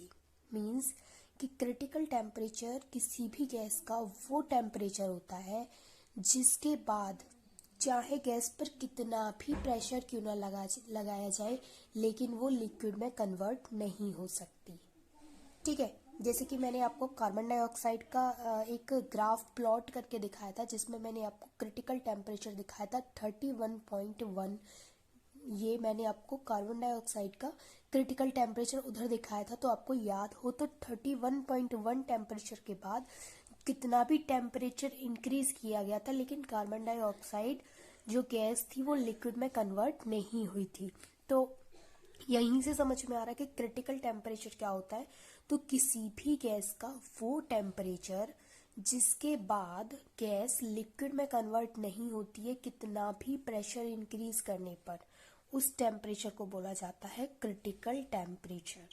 ठीक है, अब क्रिटिकल प्रेशर की बात करें तो क्रिटिकल प्रेशर क्या होता है, तो minimum required to liquefy a gas at its critical temperature is called critical pressure. It is denoted by PC। और यहाँ आपने ध्यान दिया हो क्रिटिकल टेम्परेचर को TC से डिनोट किया जाता है। ठीक है, क्रिटिकल टेम्परेचर देखिए, C मतलब क्रिटिकल और टेम्परेचर मतलब T, तो TC। क्रिटिकल प्रेशर तो minimum pressure required to liquefy a gas at its critical temperature is called critical pressure. Means कि जैसे मैंने भी बताया कि क्रिटिकल टेम्परेचर वो टेम्परेचर होता है जिसके बाद कोई भी गैस लिक्विड में कन्वर्ट होना बंद कर देती है। और क्रिटिकल प्रेशर क्या होता है, तो क्रिटिकल प्रेशर वो प्रेशर होता है जब क्रिटिकल टेम्परेचर के बाद जितना कम से कम प्रेशर उसे दिया जाए और वो लिक्विड में कन्वर्ट हो जाए, उसको बोलेंगे हम क्रिटिकल प्रेशर। और क्रिटिकल प्रेशर को डिनोट किया जाता है PC से। C मतलब क्रिटिकल और P मतलब प्रेशर, तो PC।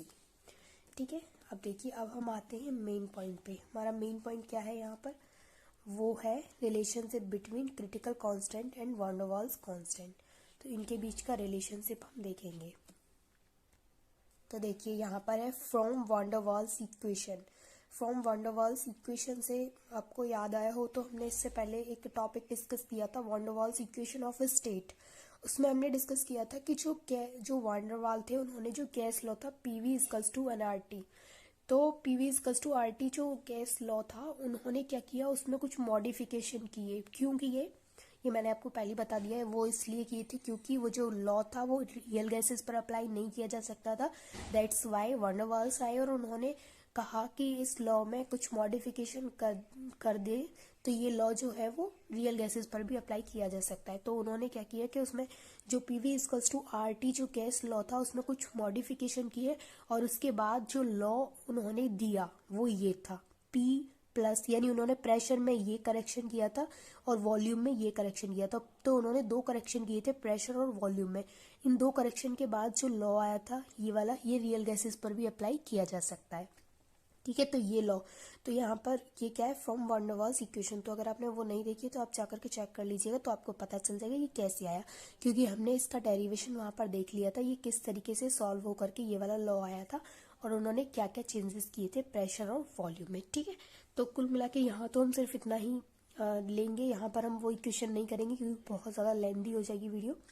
तो सिर्फ इतना समझिए कि उन्होंने ये वाला लॉ दिया था वन डेर वाल्स इक्वेशन।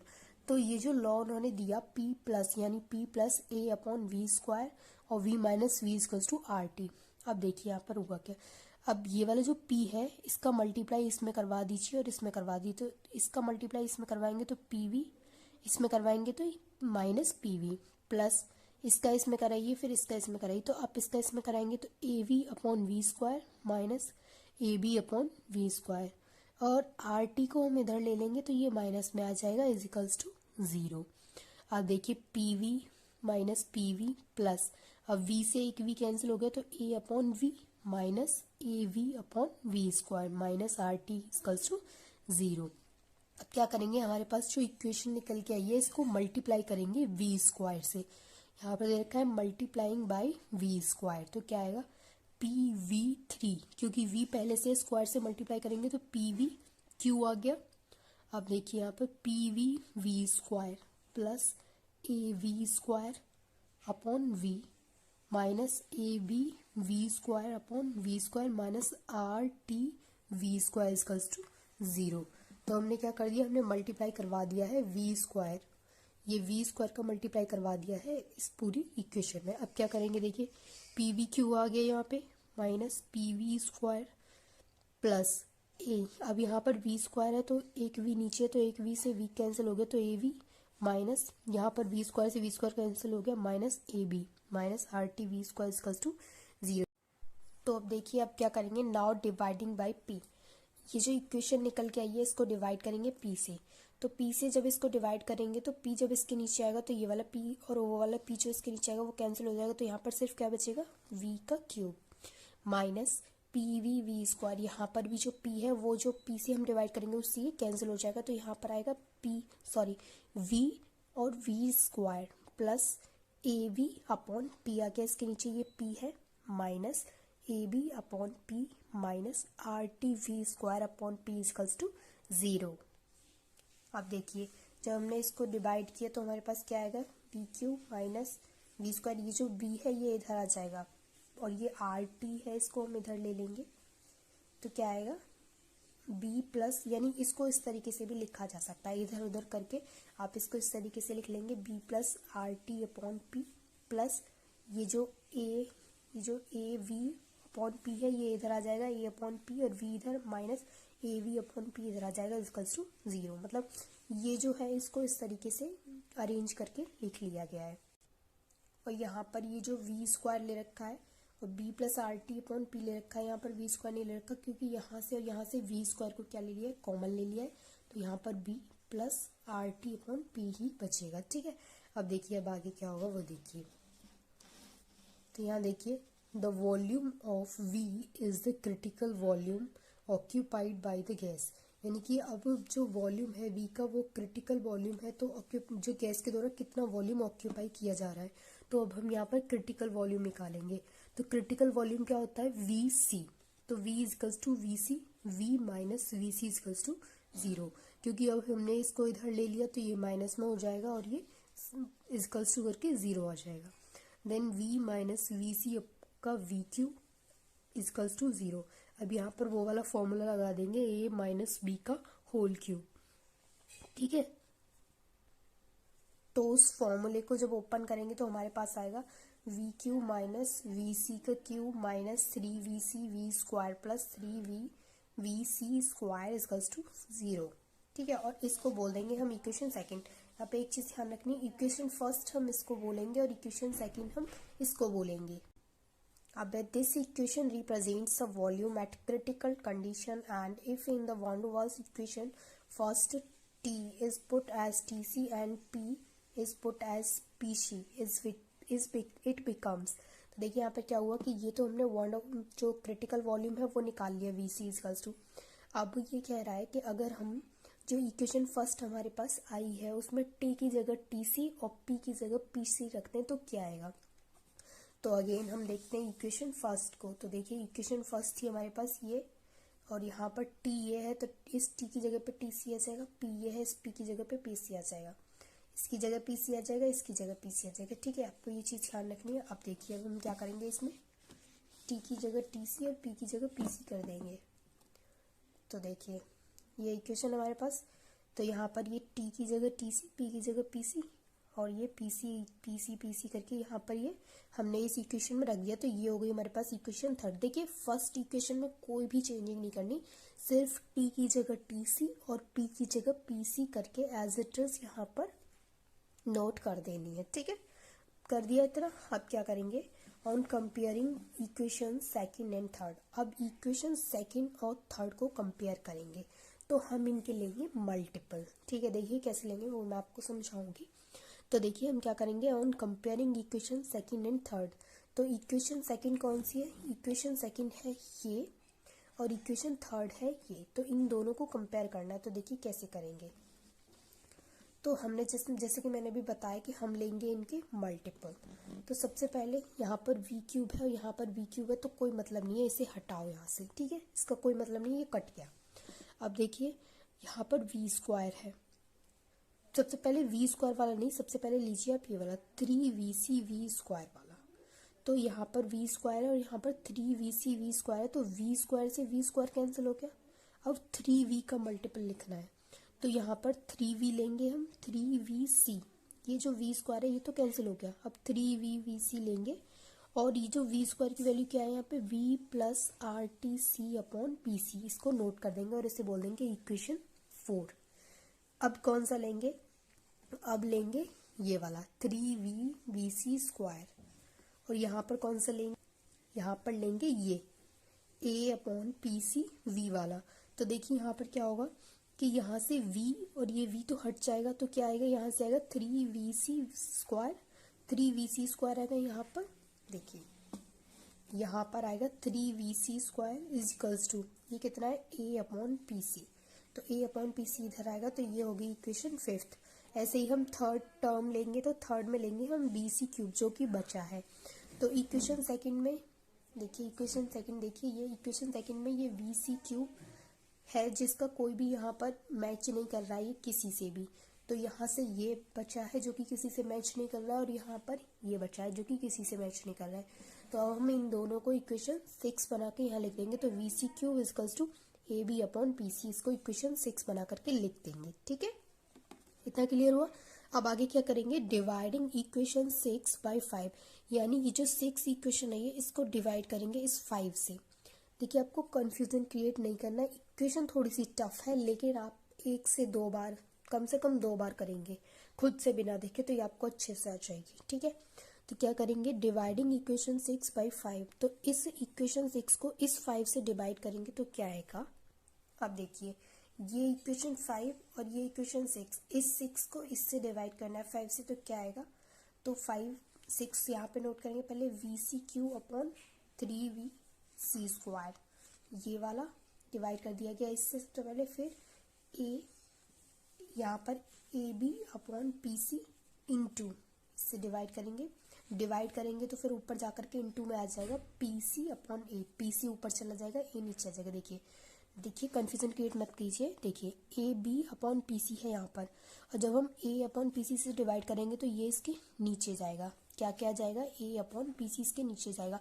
फिर जब ये इसके नीचे जाएगा तो हमको ये फिर से ऊपर लेना पड़ेगा कैलकुलेशन करने के लिए। तो जब हम इसको ऊपर लेंगे तो ये A जो है ये नीचे आ जाएगा और ये जो PC है ये ऊपर चला जाएगा। ठीक है, और इसको अब यहाँ से हम कैंसिल करके हमारे पास सिर्फ आएगा VC up is equals to 3B। कैसे, और इस ये जो हमारे पास यहाँ से बचेगा VC is equals to 3B, इसको हम इक्वेशन 7 बोल देंगे, ठीक है। और यहाँ से आपको कटिंग करके देख लेना आप खुद से, VC इक्वल्स टू 3B ही आएगा और इसको इक्वेशन 7 बोल देंगे। Substituting this value in equation 5 we get, अगर हम ये जो वैल्यू हमारे पास 7 आई है इसको हम इक्वेशन 5 में रख देते हैं तो हमारे पास क्या आएगा। तो इससे पहले मुझे आपको दिखाना पड़ेगा इक्वेशन 5 क्या थी। तो देखिए इक्वेशन 5 क्या थी। Equation 5 is this 3VC square equals to A upon PC, that is equation 5। And हमें क्या करना है, सब्सटीट्यूट करवाना है इससे। तो हमें VC की जगह पर ये 3B पुट करना होगा इस इक्वेशन 5 में। इस VC की जगह पर ये 3V पुट करना होगा। तो हम क्या करेंगे, देखिए हमारे पास जो आएगा वो आएगा 3 इन ब्रैकेट 3B का whole square is equals to A upon PC, ठीक है।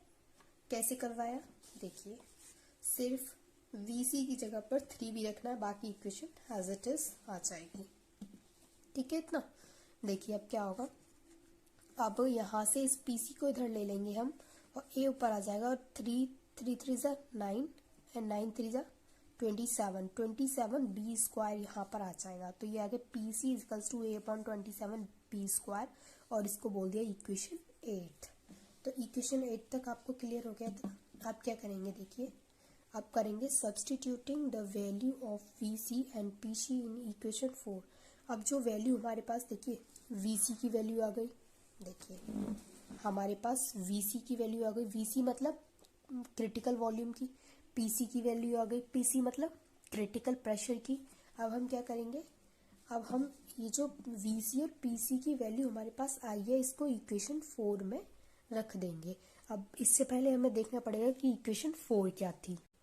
तो देखिए इक्वेशन 4 क्या थी, 3VC is equals to V plus RTC upon PC, ये थी इक्वेशन 4। आप कहीं नोट कर लीजिए क्योंकि अब हम इससे ही करेंगे, इसमें उसकी वैल्यू को रखेंगे। तो देखिए क्या है ये equation 3VC equals to B plus RTC upon PC, यह है इक्वेशन 4। अब हम सब्सटीट्यूट करवाएंगे इक्वेशन 4 को, तो क्या आएगा 3V मतलब कि VC की जगह पे हम क्या रख देंगे 3B, तो आएगा 3 in bracket 3V equals to B plus RTC upon A upon 27 B square, ठीक है। अब क्या होगा, यहाँ से 3 3 जा 9B minus B equals to RTC upon A 27 B square equals to, अब 9B में से B को जब हम सब्ट्रैक्ट करेंगे तो 8B आएगा हमारे पास। तो 8B इंटू ये A ऊपर चला जाएगा, जब ये A अपॉन 27 B स्क्वायर ऊपर जाएगा तो A इधर आएगा, A upon 27 B square is equals to RTC, ठीक है। इन दोनों का क्रॉस मल्टीप्लाई करवा देंगे इन दोनों का, तो ये आ जाएगा 8B into A upon 27 B square is equals to RTC। अब क्या करेंगे, अब यहाँ से निकालेंगे हम TC की वैल्यू। तो TC की वैल्यू क्या निकालेंगे, यहाँ से हम इस TC की वैल्यू निकालेंगे तो TC is equals to 8A upon 27 RB आ जाएगा। तो इसको बोल देंगे इक्वेशन 9। अब देखिए ये जो इक्वेशन 9 आई है, अब हमारे पास VC की वैल्यू, PC की वैल्यू और TC की वैल्यू, ये सारी वैल्यू निकल के आ गई है from the van der Waals equation. Therefore the values of the critical constant for a gas have been obtained in terms A, B and R। तो अभी हमारी इक्वेशन हो चुकी है। तो आई होप कि आपको ये इक्वेशन अच्छे से क्लियर हो गई होगी, और नहीं भी हुई तो आप इसको दोबारा देखिएगा तो आपको अच्छे से क्लियर हो जाएगी। आज हम देखते हैं कि रूट मीन स्क्वायर वेलोसिटी है क्या, और ये जो टॉपिक है ये फिजिकल केमिस्ट्री का टॉपिक है, ठीक है। तो देखिए इसका जो डेरिवेशन है वो निकालना सीखेंगे हम बहुत ही इजी वे में। देखिए firstly it is the square root of the mean of the squares of different velocities of the molecules of a gas. इसका मतलब क्या है, इसका मतलब है कि ये स्क्वायर रूट है जो किसकी है, जो गैस के मॉलिक्यूल्स की डिफरेंट डिफरेंट वेलोसिटीज के बेस पर है, ठीक है। ये क्या है, ये रूट मीन स्क्वायर वेलोसिटी ये गैस के जो मॉलिक्यूल्स हैं उनकी डिफरेंट जो वेलोसिटीज हैं उनके ऊपर है, ठीक है। तो यहाँ पर देखिए ये U is equals to root N1C1 square plus N2C2 square plus N3C3 square. मतलब यहाँ पर क्या है कि N1C1 N2C2 N3C3 N4C4 आगे तक NNCN स्क्वायर, मतलब कुछ भी ले सकते हो आप आगे तक। अपॉन में N1 N2 N3 N4 N5 कुछ भी ले सकते हो, ठीक है, कहीं तक भी ले सकते हो। तो यहाँ पर दे रखा है ये NN और यहाँ पर दे रखा है NN CN स्क्वायर। और ये जो U है यहाँ पर ये है रूट मीन स्क्वायर। यहाँ पर ये U जो है वो क्या है, वो है रूट मीन स्क्वायर। और जो C है, ये जो C है ये वेलोसिटी है। ये जो गैस के जो मॉलिक्यूल्स हैं उनकी वेलोसिटी है। और U क्या है, U यहाँ पर रूट मीन स्क्वायर है। इसको शॉर्ट में RMS भी बोलते हैं, ठीक है। तो यहाँ पर ये दे रखा है where U is the root mean square velocity and C1 C2 C3 ... Cn are the different velocities of the individual molecules. अब देखिए, अब हम इसको, ये जो हमारे पास आया है ये क्या है, इसमें आपको क्लियर हो गया ये क्या है, ये है root mean square, in short RMS। और ये जो C1 C2 दे रखा है ये गैस की जो डिफरेंट वेलोसिटीज है गैस के जो मॉलिक्यूल्स की, ये वो है, ठीक है। अब हम क्या करेंगे, अब kinetic energy of a gas can be calculated by knowing the root mean square velocity. तो यहाँ से हम क्या करेंगे, यहाँ से हम काइनेटिक इक्वेशन की हेल्प से इसको शॉर्ट आउट करेंगे। तो according to kinetic gas equation PV equals to 1/3 mn/u square. और यहाँ पर ये जो U है ये क्या है, ये RMS है, यानी कि where U is root mean square velocity, in short RMS। तो ये क्या है, ये काइनेटिक गैस इक्वेशन की हेल्प से अब हम इसको शॉर्ट आउट करेंगे। तो काइनेटिक गैस इक्वेशन की हेल्प से कैसे करेंगे, तो सबसे पहले लेंगे PV equals to 1/3 mn/u square. If the mass of total molecules be m, then अगर टोटल मॉलिक्यूल का मास कैपिटल M हो तो PV इजकल्स टू 1/3, जो mn है इसकी जगह पे आ गया कैपिटल M U स्क्वायर, ठीक है, इतना आ गया हमारे पास। अब हम क्या करेंगे, but according to gas equation, लेकिन अब हम इसको गैस इक्वेशन की हेल्प से भी शॉर्ट आउट करेंगे। तो इन दोनों को कंपैरिजन करेंगे। तो गैस इक्वेशन क्या थी, गैस इक्वेशन थी PV equals to RT। Here you can see the PV equals to RT। तो ये क्या थी, आपको याद हो तो ये गैस इक्वेशन थी जो कि हम काफ़ी टाइम से इसी चैप्टर में पढ़ते आ रहा हूँ, बार बार ये रिपीट भी हो रही है। तो अब तक तो आपको याद भी हो चुकी होगी कि ये जो PV इजकल्स टू RT है ये क्या है, ये गैस इक्वेशन है, यानी गैस लॉ है ये। तो देखिए अब क्या होगा यहाँ पर कि PV यहाँ पर PV इजकल्स टू RT है, यहाँ पर PV equals to 1/3 mU square है। तो दोनों का ये जो PV है दोनों का सेम है और ये दोनों का डिफरेंट। तो क्या करेंगे, अब इन दोनों का कंपैरिजन करेंगे। तो यहाँ पर ये RT equals to 1/3 mU square, इन दोनों को इक्वल करके लिख लेंगे, ठीक है। तो जो इनका RHS है वो तो डिफरेंट है, लेकिन जो इनका LHS है वो सेम है। तो हमने क्या किया कि इनको दोनों को कंपेयर किया। तो यहाँ पर RT ले लिया इजिकल्स टू 1/3 mU स्क्वायर, ठीक है। अब क्या करेंगे, अब यहाँ से हम इस U स्क्वायर की वैल्यू को निकालेंगे। तो कैसे निकालेंगे, यहाँ से इस U स्क्वायर को इधर लेंगे तो इन दोनों का क्रॉस मल्टीप्लाई होगा तो 3RT हो जाएगा ऊपर, और ये जो कैपिटल M है ये नीचे आ जाएगा। अब यहाँ पर ये जो U है ये क्या है, URMS। यहाँ से स्क्वायर हटाएंगे और इसके ऊपर क्या आ गया, रूट आ गया, ठीक है। यहाँ से स्क्वायर को हटा देंगे और इसके ऊपर रूट आ जाएगा। तो यहाँ पर क्या हो जाएगा, 3RT अपॉन कैपिटल M, ये आ गया। अब क्या करेंगे, देखिए ये जो RT है इसको हम PV भी लिख सकते हैं, क्योंकि PV इजकल्स टू RT। तो अगर RT इजकल्स टू, देखो तो RT इजकल्स टू PV होगा कि नहीं, देखो अगर PV इजकल्स टू RT है तो RT इजकल्स टू भी तो PV ही है। तो क्या करेंगे, हम इस RT की जगह पे इस PV को यहाँ पर पुट कर देंगे। Then we have √3PV upon capital M। अब देखिए यहाँ पर ये जो कैपिटल, अब आप हमें पता है कि M/V क्या होता है, डेंसिटी होता है, M/V डेंसिटी होता है। तो हम क्या करेंगे, इस V को नीचे ले आएंगे। जब इस V को नीचे ले आएंगे तो हमारे पास क्या आ जाएगा, 3P/M/V। ये सभी रूट में है, ये चीज़ आपको ध्यान रखनी है।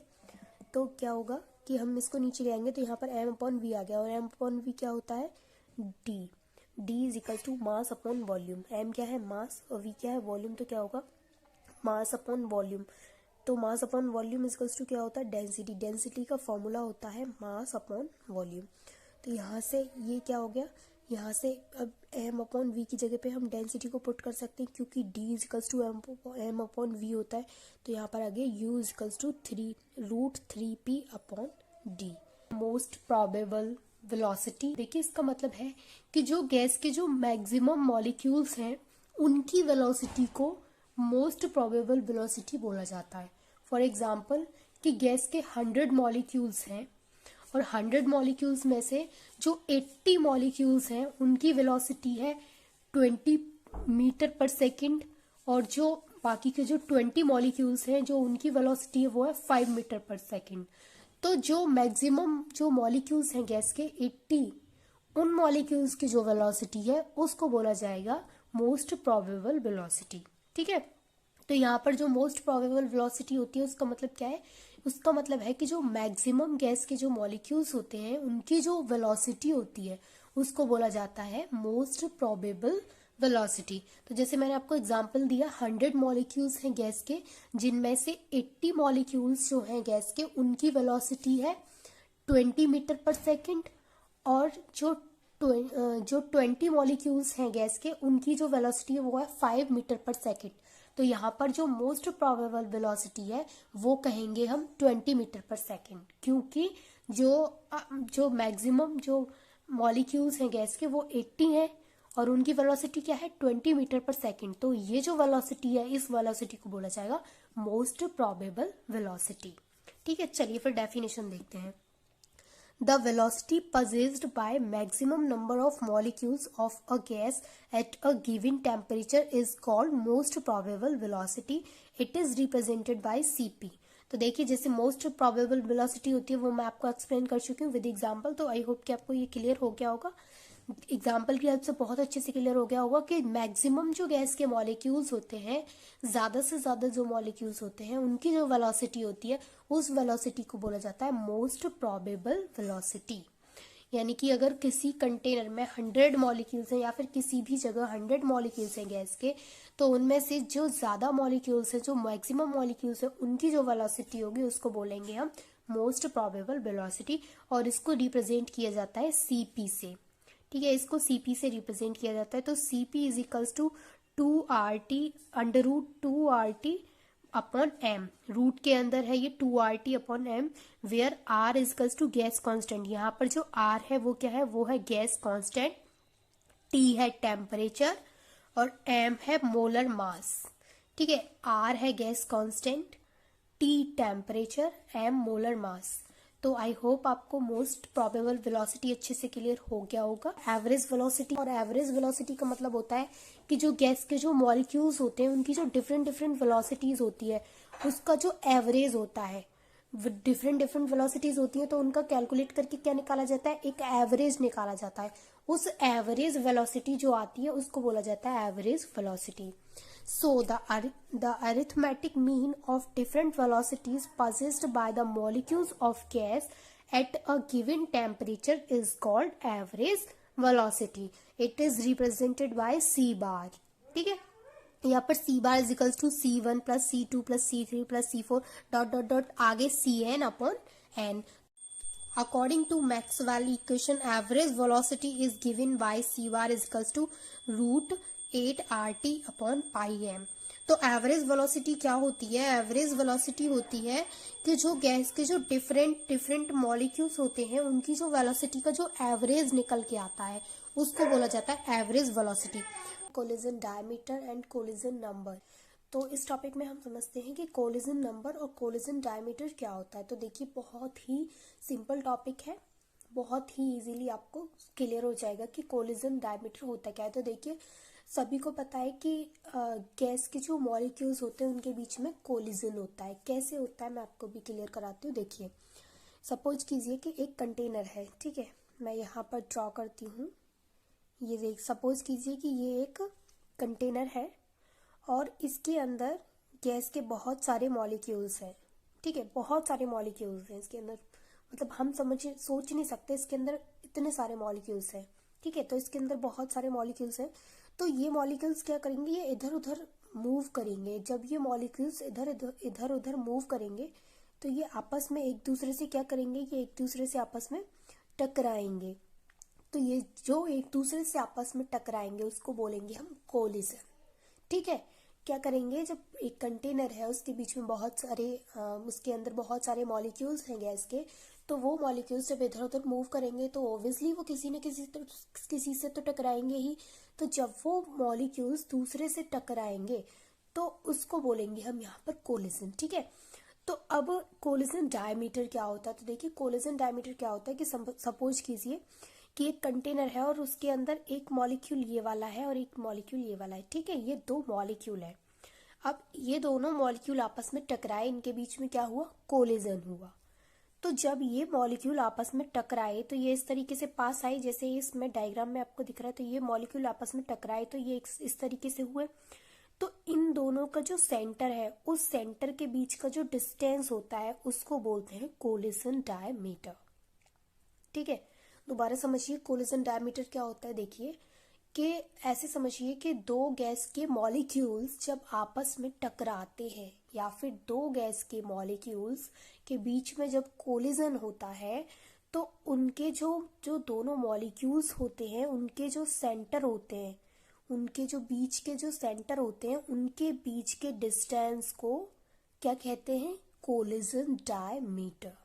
ठीक है, कोलिजन डायमीटर किसे कहते हैं? तो दो मॉलिक्यूल्स जब आपस में कोलिजन करते हैं तो उन दोनों के जो सेंटर होते हैं उसके बीच के डिस्टेंस को बोला जाता है कोलिजन डायमीटर और इसे सिग्मा से रिप्रेजेंट किया जाता है। चलिए डेफिनेशन देखते हैं। The closest distance between the centers of the two molecules taking part in a collision is called the collision diameter. It is denoted by sigma. इसको किससे डिनोट किया जाता है? सिग्मा से। The collision diameter is given by the equation sigma is equals to root v var upon small m upon 2 root 2 pi eta। यहाँ पर ये जो ईटा है वो क्या है? Viscosity of the gas. ठीक है, अब आपको ये चीज़ क्लियर हो गई ना कि कोलिजन डायमीटर क्या होता है। बहुत ही सिंपल है। आप अपने माइंड में खुद से सपोज कीजिए कि दो मॉलिक्यूल हैं, आपस में टकरा रहे हैं और उन दोनों मॉलिक्यूल के बीच का जो सेंटर है उन सेंटर के बीच के डिस्टेंस को कोलिजन डायमीटर बोला जाता है। अब समझते हैं कोलिजन नंबर क्या होता है। तो कोलिजन नंबर क्या होता है कि अभी जब हमने कोलिजन डायमीटर देखा तो वहाँ पर जो दो मॉलिक्यूल आपस में जो कोलिजन हो रहा था उनके बीच में, तो उनके जो सेंटर का जो डिस्टेंस था उसको बोला जा रहा था कोलिजन डायमीटर। कोलिजन नंबर किसे बोला जाएगा? तो एक कंटेनर है और उसमें एक मतलब उसमें तो बहुत सारे गैस के मॉलिक्यूल्स हैं। तो जो एक गैस का जो मॉलिक्यूल है वो कितने गैस के मॉलिक्यूल के साथ कोलिजन कर रहा है उसको बोलेंगे कोलिजन नंबर। ठीक है, जैसे ये एक गैस का ये वाला एक गैस का मॉलिक्यूल है और ये जो गैस का मॉलिक्यूल है ये इस वाले के साथ भी कोलिजन कर रहा है, इसके साथ भी, इसके साथ, इसके साथ, इसके साथ, इसके मतलब इतने सारे जितने के भी साथ जितने नंबर में कर रहा है आप काउंट करके देखो कि 1 2 3 4 5 6 7 8 9। ये जो एक गैस का मॉलिक्यूल है ये 9 मॉलिक्यूल्स के साथ कोलिजन कर रहा है तो इसका जो नंबर बोला जाएगा वो 9 बोला जाएगा। ठीक है, तो कुल मिला के आपको कितना समझना है? आपको सिर्फ इतना सा समझना है कि कोलिजन नंबर क्या होता है। तो देखिए एक गैस का मॉलिक्यूल कितने अदर गैस के मॉलिक्यूल्स के साथ क्या कर रहा है? कोलिजन कर रहा है, तो उसको बोला जाता है कोलिजन नंबर। ठीक है, it is defined as the number of collision suffered by a single molecule per unit time per unit volume of the gas।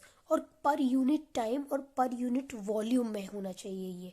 ठीक है, तो उसको उसका जो नंबर आएगा उसको बोला जाएगा कोलिजन नंबर।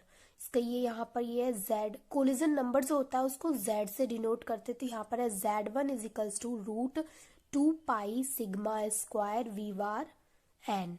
वी वार है यहाँ पर average velocity per second, sigma है यहाँ पर मॉलिक्यूलर डायमीटर या फिर कोलिजन डायमीटर। तो ये सिग्मा तो जब हमने कोलिजन डायमीटर जो है उसको किससे रिप्रेजेंट किया जाता है? उसको सिग्मा से डिनोट किया जाता है। और एन है यहाँ पर नंबर ऑफ मॉलिक्यूल्स। ठीक है, तो आपको ये कोलिजन नंबर और कोलिजन डायमीटर अच्छे से क्लियर हो गया। मैं फिर से आपको एक बार रिपीट कर देती हूँ। कोलिजन डायमीटर दो मॉलिक्यूल जो आपस में कोलिजन कर रहे हैं उनके बीच के डिस्टेंस को कोलिजन डायमीटर बोला जाता है। और एक molecule per unit time per unit volume में कितने मॉलिक्यूल्स के साथ कोलिजन कर रहा है उसको उसका कोलिजन नंबर बोला जाता है। मीन फ्री पाथ, ठीक है। तो चलिए समझते हैं कि मीन फ्री पाथ क्या होता है। तो सबसे पहले इसकी डेफिनेशन समझने से पहले आप एक डायग्राम को समझिए और उसकी हेल्प से मैं आपको समझाने की कोशिश करती हूँ कि मीन फ्री पाथ क्या होता है।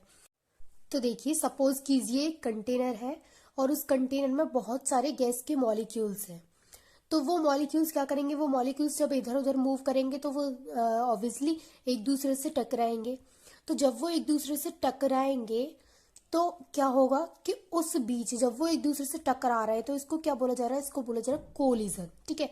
तो मतलब कि जो गैसेस के जो मॉलिक्यूल्स होते हैं उनके बीच में क्या होता है, कोलिजन होता है। कैसे कि जब वो इधर उधर मूव करते हैं तो वो एक दूसरे से टकराते हैं, तो उनके बीच में क्या हो जाता है, कोलिजन हो जाता है, ठीक है। तो अब सपोज कीजिए कि ये एक मॉलिक्यूल ये है, एक मॉलिक्यूल ये है, एक मॉलिक्यूल ये है, एक मॉलिक्यूल ये है, ठीक है। ये 4 मॉलिक्यूल हैं यहाँ पर गैस के। तो अब ये इधर उधर मूव कर रहे हैं तो ये आपस में टकरा रहे हैं। तो ये इससे टकराया, फिर ये इससे, फिर ये इससे, तो ये इससे टकरा रहे हैं। तो जो 2 मॉलिक्यूल जो टकरा रहे हैं, इन 2 मॉलिक्यूल के बीच का जो जो ये जो डिस्टेंस आपको दिख रहा है, मतलब 2 मॉलिक्यूल जो आपस में टकरा रहे हैं, तो इसको बोला जाएगा फ्री पाथ, ठीक है। ये जो 2 मॉलिक्यूल आपस में टकरा रहे हैं तो इस बीच को बोला जाएगा फ्री पाथ। और अगर इन सब का एवरेज निकाला जाए तो उस एवरेज को बोला जाएगा मीन फ्री पाथ, ठीक है। अगर 2 मॉलिक्यूल के बीच का अगर हम देखें तो उसको बोलेंगे फ्री पाथ, और सभी का अगर एवरेज निकालें तो उसको बोलेंगे mean free path. Is it clear? अब देखिए डेफिनेशन तो आपको अच्छे से क्लियर हो जाएगा।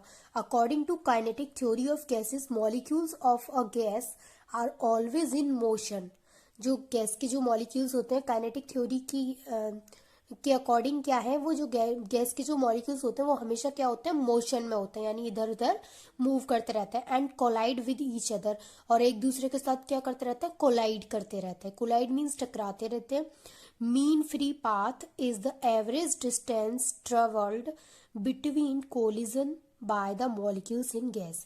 यानी मीन फ्री पाथ क्या है, वो एक एवरेज है किसके बीच का, एवरेज डिस्टेंस है वो मॉलिक्यूल्स के बीच का। जो एवरेज डिस्टेंस होता है उसको बोला जाता है मीन फ्री पाथ। और अभी मैं आपको एग्जांपल के हेल्प से समझा चुकी हूँ कि फ्री पाथ क्या होता है, 2 पास पास वाले मॉलिक्यूल्स के बीच का जो डिस्टेंस दिख रहा था वो था फ्री पाथ। और अभी यहाँ पर जो दिख रहा है एवरेज डिस्टेंस, उसको सभी का जो एवरेज डिस्टेंस निकल के आएगा वो होगा मीन फ्री पाथ, ठीक है। इसका फॉर्मूला क्या है, तो mean free path is equals to distance travelled in 1 second और velocity upon number of collisions per second, ठीक है। यहाँ पर ये z है। तो मीन फ्री पाथ का इतना क्लियर हुआ। मीन फ्री पाथ मीन्स कि वो average distance travelled between collision by the molecules in gas. देखिए, it is denoted by lambda. जो मीन फ्री पाथ होता है इसको लैम्डा से डिनोट किया जाता है, ठीक है। If L1, L2, L3, Ln are free paths for a molecule of a gas, its free path lambda is equals to L1 plus L2 plus L3 plus dot dot dot Ln, मतलब कितने भी हो सकते हैं ये आगे तक free paths जो हैं ये कितने भी हो सकते हैं, अपॉन n। यहाँ पर जो n है, where n is equals to number of molecules, और यहाँ पर जो n है वो है नंबर ऑफ मॉलिक्यूल्स। और ये जो L1, L2, L3 ये क्या है, ये फ्री पाथ है, ठीक है। और n क्या है, n है number of molecules. The mean free path is also related with viscosity of the gas. जो फ्री पाथ है वो और से जो विस्कोसिटी है उससे भी रिलेटेड है। कैसे, lambda is equals to eta upon 3 root 3 upon PD। तो यहाँ पर ये ईटा क्या है, ये ईटा है विस्कोसिटी ऑफ गैस। तो यहाँ पर यही बोला जा रहा है कि the mean free path is also related with the viscosity of gas. मतलब ये जो मीन फ्री पाथ है ये विस्कोसिटी से भी रिलेटेड है। तो यहाँ पर ये फॉर्मूला आ गया, lambda is equals to eta root 3 upon PD। यहाँ पर P है प्रेशर ऑफ गैस, T है डेंसिटी ऑफ गैस और ईटा है विस्कोसिटी ऑफ गैस। तो हाइड्रोजन का मीन फ्री पाथ कितना होता है, हाइड्रोजन का मीन फ्री पाथ होता है 1.78 इंटू 10 की पावर -5 सेंटीमीटर। ऑक्सीजन का मीन फ्री पाथ होता है 1.0 इंटू 10 की पावर -5 सेंटीमीटर। देखिए, आपको ये तो पता ही है कि आइडियल गैस क्या होती है, रियल गैस क्या होती है, क्योंकि इसका कंसेप्ट हम पहले ही पढ़ चुके हैं। तो मुझे लगता है कि आपको थोड़ा बहुत इन दोनों के बीच में डिफरेंस पता ही होगा, लेकिन नहीं भी पता तो भी कोई प्रॉब्लम नहीं है, क्योंकि हम इस वीडियो में इन दोनों के बीच में डिफरेंस ही पढ़ेंगे, ठीक है। तो चलिए देखते हैं कि फर्स्ट डिफरेंस क्या है। तो फर्स्ट डिफरेंस है यहाँ पर आइडियल गैस और रियल गैस के बीच में। Ideal gas obeys all gas laws under all conditions, temperature and pressure. तो जो आइडियल गैसेस होती हैं वो सभी गैस लॉ को क्या करती हैं, फॉलो करती हैं, किसी भी टेम्परेचर पर और किसी भी प्रेशर पर, ठीक है। तो यहाँ पर गैस लॉज जैसे कि vials law, Charles law, Avogadro's law, ठीक है। तो इन लॉ को ये आइडियल गैसेस क्या करती हैं, ये ओबे करती हैं, फॉलो करती हैं। वहीं दूसरी तरफ अगर हम रियल गैसेस की बात करें तो real gases obeys gas laws only under low pressure and high temperature. और रियल गैस की बात करें तो ये जो गैस लॉ है उसको तब फॉलो करेंगी जब प्रेशर लो होगा और टेम्परेचर हाई होगा। लेकिन अगर आइडियल गैस की बात करें तो ये अंडर ऑल कंडीशंस में टेम्परेचर एंड प्रेशर पे क्या कर रही हैं, गैस लॉज को फॉलो कर रही हैं। रियल गैसेस गैस लॉ को तभी फॉलो करेंगी जब टेम्परेचर हाई और प्रेशर लो होगा, ठीक है। अब फर्स्ट आपको क्लियर हो गया कि फर्स्ट इन दोनों के बीच में क्या डिफरेंस है। सेकंड डिफरेंस है इन दोनों के बीच में, in ideal gas the volume occupied by the molecules is negligible as compare to the total volume of the gas. देखिए इसका मतलब क्या है, तो देखिए इसका मतलब है कि जो आइडियल गैसेस होती हैं उसमें जो मॉलिक्यूल्स का जो सारे मॉलिक्यूल्स, जितने भी मॉलिक्यूल्स होते हैं, वो जो वॉल्यूम ऑक्यूपाई कर रहे होते हैं और टोटल गैस का जो वॉल्यूम होता है वो गैस के कंपैरिजन में जो मॉलिक्यूल जो वॉल्यूम ऑक्यूपाई कर रहे हैं वो क्या होता है, नेग्लिजिबल होता है, यानी कि ना के बराबर होता है। ये थोड़ा सा आपको कंफ्यूजन लग रहा होगा जो मैं बोल रही हूँ, तो मैं आपको यहाँ पर एक छोटा सा डायग्राम ड्रॉ करके दिखाती हूँ। देखिए जैसे कि ये एक सपोज कीजिए ये एक कंटेनर है, ठीक है। और इस कंटेनर के अंदर क्या है, इस कंटेनर के अंदर बहुत सारे मॉलिक्यूल्स हैं गैस के, ठीक। अब देखिए, अब ये जो सेकंड पॉइंट है इसका मतलब क्या है कि ये जो इसके अंदर जो मॉलिक्यूल्स हैं तो इन सभी मॉलिक्यूल्स, जो भी जितने भी मॉलिक्यूल्स हैं इसके अंदर, वो जो वॉल्यूम ऑक्यूपाई कर रहे हैं और इस टोटल गैस का जो वॉल्यूम है, तो जो मॉलिक्यूल ऑक्यूपाई कर रहे हैं वो टोटल गैस के वॉल्यूम के बराबर के कंपैरिजन में क्या है, नेग्लिजिबल है, यानी टोटल वॉल्यूम के कंपैरिजन में क्या है, ना के बराबर है, ठीक है। अब यहाँ देखिए रियल गैसेस में, तो in real gas the volume occupy by the molecules is not negligible as compare to the volume of gas. यानी कि अगर हम रियल गैसेस की बात करें तो रियल गैसेस के लिए भी आप इसी को देखिए कि एक कंटेनर है और उसमें बहुत सारे मॉलिक्यूल्स हैं गैस के, तो जो मॉलिक्यूल्स हैं उन वो जो वॉल्यूम ऑक्यूपाई कर रहे हैं वो नेग्लिजिबल नहीं है total volume of the gas के। दैट क्लियर, दोनों पॉइंट अच्छे से क्लियर हो गए। चलिए थर्ड पॉइंट देखते हैं। तो थर्ड पॉइंट है यहाँ पर जो आइडियल गैस का जो थर्ड पॉइंट है वो है it obeys ideal gas equation PV is equals to NRT. जो आइडियल गैस होती हैं ये PV is equals to NRT equation को ओबे करती हैं, फॉलो करती हैं।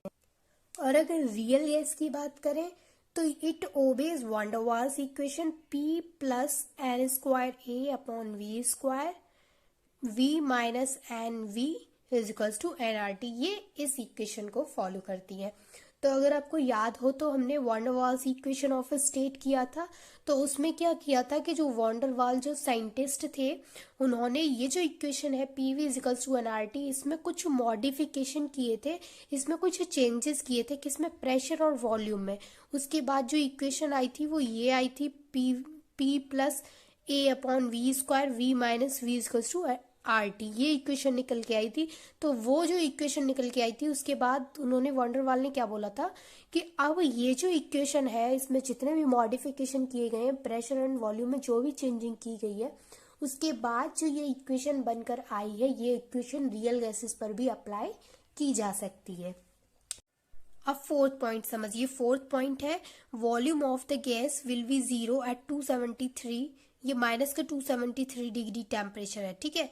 तो इस टेम्परेचर पर जो गैस का जो वॉल्यूम होगा वो क्या होगा, वो 0 होगा, ठीक।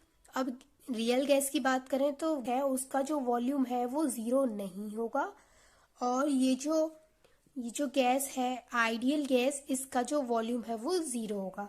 यहाँ पर ये बहुत छोटा सा है और ये दिख भी नहीं रहा है कि ये ज़ीरो है, मैं यहाँ नोट कर देती हूँ। तो समझ गए ना आपके फोर्थ पॉइंट की जो आइडियल गैस है उसका volume of the gas will be zero minus 273 temperature पर, लेकिन इसका ज़ीरो नहीं होगा।